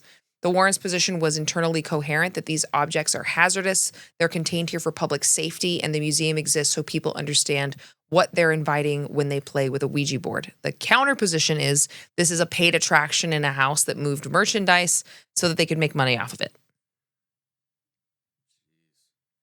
There it is. Jeez. What if they have a bookstore at their house? Maybe. Satan's Harvest. You can buy Satan's Harvest and Graveyard. I kind of want to read them. I know. I kind of want to read some of these books now because I never did read the books. I've seen the movies, but I've never read the books. I didn't know about them until the movies, honestly. Yeah. I had no idea. In 1997, Perry DeAngelis and Stephen Novella of the New England Skeptical Society, that's such a catchy name, did the thing that almost nobody in 50 years actually did. They went to Monroe, sat down with Ed and Lorraine Warren, and asked to see the evidence. How did it take 50 years for these? I think people wanted to believe it, right? I kind of wanted to believe it. Right? It is. We love it, right? And I'm still going to love the movies. You know, and I hate to say it, but like with Bell Witch, you know how they always tell you these stories about people taking rocks? I wonder how many of them are true now. Yeah. Right? It brings a lot of things into it. But here's the thing, is like when we talk about paranormal stuff, only one story has to be true. Mm-hmm. And then it opens the door to that whole world. Yeah. So they can't all be Ed and Lorraine Warren. Yeah. I don't know. I'm just very disheartened after all this stuff. But anyway, so they sat down with the Warrens and were like, listen, we're part of the Skeptical Society. Give us evidence. Give me an answer. Novella is a practicing academic neurologist at Yale. Just kidding. DeAngelis, who died in 2007, was a founding member and a relentless questioner, which I commend. I think we all should question. They came in good faith and they came prepared.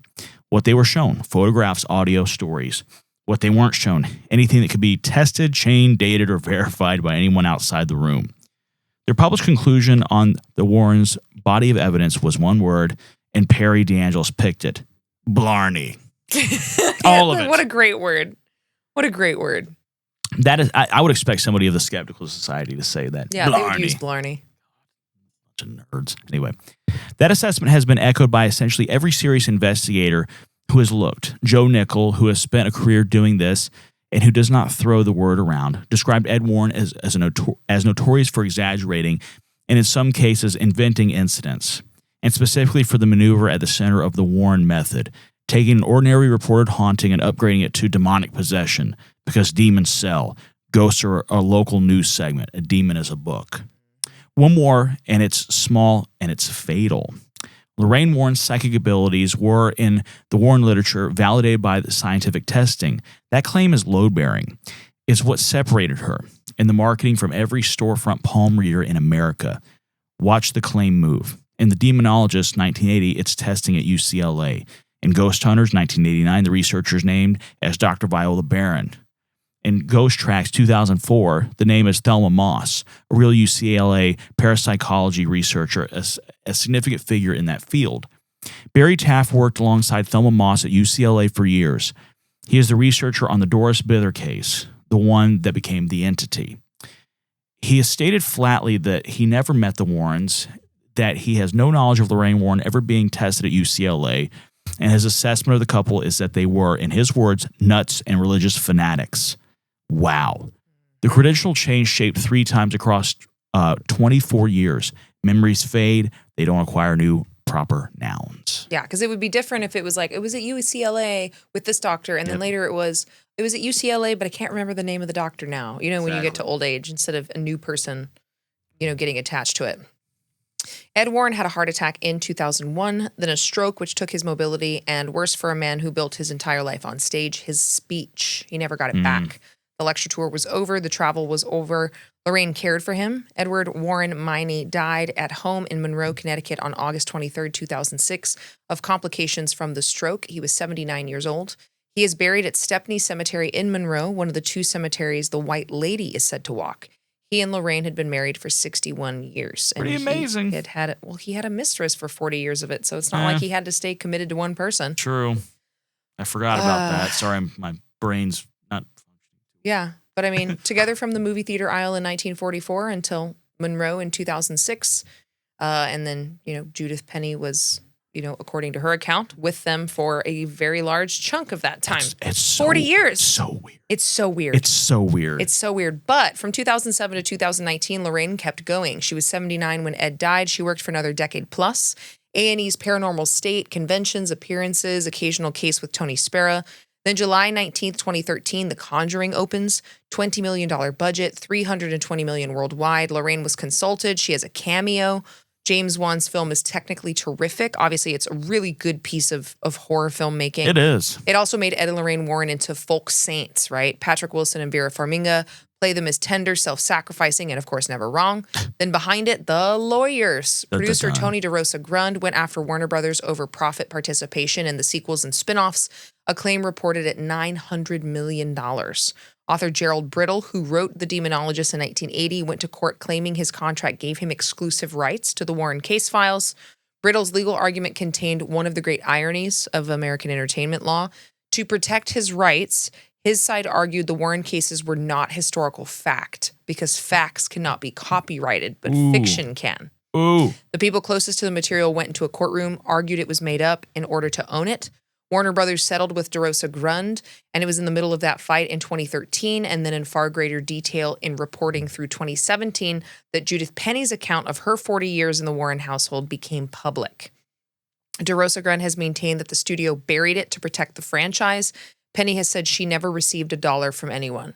So she didn't gain anything from coming forward and saying this, and it didn't seem like she asked to do that either. But it was kept secret to protect the image of this perfect religious demonologist couple. Lorraine Rita Warren died in her sleep in her home in Monroe on April 18th, 2019. She was 92. She is buried beside Ed at Stepney Cemetery. So, they're both passed away. What happened to the collection? The museum was already finished before she was. Monroe issued a cease and desist on the operation in 2017. Commercial public attraction in a residential zone with no fire exits, no accessible restrooms, and nowhere near enough parking for the crowds it was pulling. I never really thought about that, but yeah, not the best. They have like a parking lot. It closed to the public in 2019. Since then, the town and family have had to post no trespassing signage and levy fines to keep people from wandering onto a private street looking for it. In 2025, the property and the stewardship of the collection were taken over by the comedian Matt Rife and the YouTuber Elton Casty. Then, July 13th, 2025, Gettysburg. Dan Rivera, 54, Nesper's leading investigator, an Army veteran, a husband, father of 4, dies of a cardiac arrest, or cardiac event rather, in a hotel room on a tour built around the doll. And the country decided the doll did it. I was one of them. I'm right? Like, the doll got him. And the what was the other one? The plantation fire in New Orleans when Annabelle was there. Yep. That one was just fun to engage with because I'm like, I hope Annabelle's coming back and like burning all these terrible places. Yeah, do it. In September 2025, The Conjuring Last Rites opened to $194 million worldwide. That's not chump change. The biggest opening weekend a horror film has ever had and finished north of $450 million. 9 films, roughly $2.5 billion, the highest grossing horror franchise in the history of the medium. That's mind-blowing. And on August 27th, 2026, 15 days from now, the Haunted Warren Museum opens to the public at 259 Essex Street in Salem, Massachusetts. 13 exhibits, more than 1,000 artifacts, Annabelle, ribbon cutting with the Salem Chamber of Commerce on the 19th. The collection assembled by 2 Bridgeport kids driving around New England trading paintings for ghost stories is opening as a ticketed attraction in the town that hanged 19 people for witchcraft in 1692. The city of Salem has expressed concerns. I bet. I could see that. So to recap, our 5 highway highlights. 1, the Warrens' greatest innovation was the sentence, "We believe you." They walked into kitchens where families were being told they were crazy by neighbors, by priests, by police, by each other, and that's why they got in the door for 50 years. 2, the upgrade was the business model. The Ghost is a local news segment, a demon is a hardcover lecture fee, and a film option. Watch how many of these cases arrive as hauntings and leave as possessions. Joe Nickel named the maneuver decades ago, and it never stopped working. 3, the best evidence in the entire story was collected by people the movies erased. WPC Carolyn Heap signed a statement about the chair moving. Maurice Gross made 250 tapes over 18 months, reported every time he caught the girls cheating, so he kept it honest. The Warrens were at Enfield for a day. And The Conjuring 2 stars them. 4, every one of these families had a mundane emergency underneath a supernatural one. And when I mean Monday, I don't mean it was not an emergency. I mean that it has a natural explanation. They have a child in a psychiatric crisis, a boy with cancer sleeping in an embalming room, a 10-year-old with thousands of strangers outside her window, a coal town basement over an abandoned mine works. Not once in 50 years did anyone in this field make gas screening or psych referrals as part of the protocol. The refusal to check is very damning. 5, Bathsheba Sherman died in 1885 and got her headstone smashed in 2013. An older woman, rural, associated with children, blamed for a dead infant on the strength of gossip. The witch template unchanged forever, running a feature film scale inside your lifetime. The mechanism did not go away, but they did get a distribution deal. 2 kids from a factory town in Connecticut, born 19 weeks apart, both of whom said they saw something at age 5 and were told by an adult to be quiet about it. They spent 61 years refusing to be quiet. They also, along the way, told a mother her son had 43 demons in him. They handed a horror novelist a family's contradictions and told him to make it up and make it scary. They walked into an English council house that he'd done no work in and talked about film rights. They put a sick child's toy in a display case. They told thousands of frightened people, "We believe you," the same 2 people the whole time. The reason this work is not that Americans are stupid. Some of them are. Let's be clear. Some of them are. You're looking at one of them. I'm just kidding. But it's that they were lonely, underdoctored, terrified in the wake of a supernatural and satanic panic in the country. Ed and Lorraine Warren found that gap in 1952 and lived in it for half a century. A man with a heart condition worked a weekend in Gettysburg, died in a hotel room. The story traveled was the dolls. So thank you so much for, did we totally ruin it all for you? Conjuring? Who, me? Oh, yeah. Oh, yeah. No, the other person. Seeger, did I ruin The Conjuring for you? Yeah, it's been ruined. Yeah. Thankfully, I already watched them, so. Yeah. I think I could still watch them and enjoy them, but like knowing it's fiction. It's going to take me some time. Yeah, it's going to take a little recovery time. So, well, I hope you guys enjoyed that. I know that episode was a long one. As we were going, I was like, oh, I put too much into this one. I could have backed off a little bit. But thank you all so much again for being here with us. And thank you so much to the new Patreon subscribers. Thank you for the comments and emails. Please keep those coming. It really helps us. And as always, feel free to send us topics you want us to cover. I think Australia maybe should be next. Yeah, I'm going to look at that one. There's a lot of really good stuff in there. They have a lot of like crazy, not just crimes, but a lot of cults and all kinds of fun things. What was the t-shirt? Killing Cult or Creature? Yeah, I got a picture of it. Yeah, we gotta use that. So, all right, guys, we will see you next week on Highway to Hell. Thanks, everybody.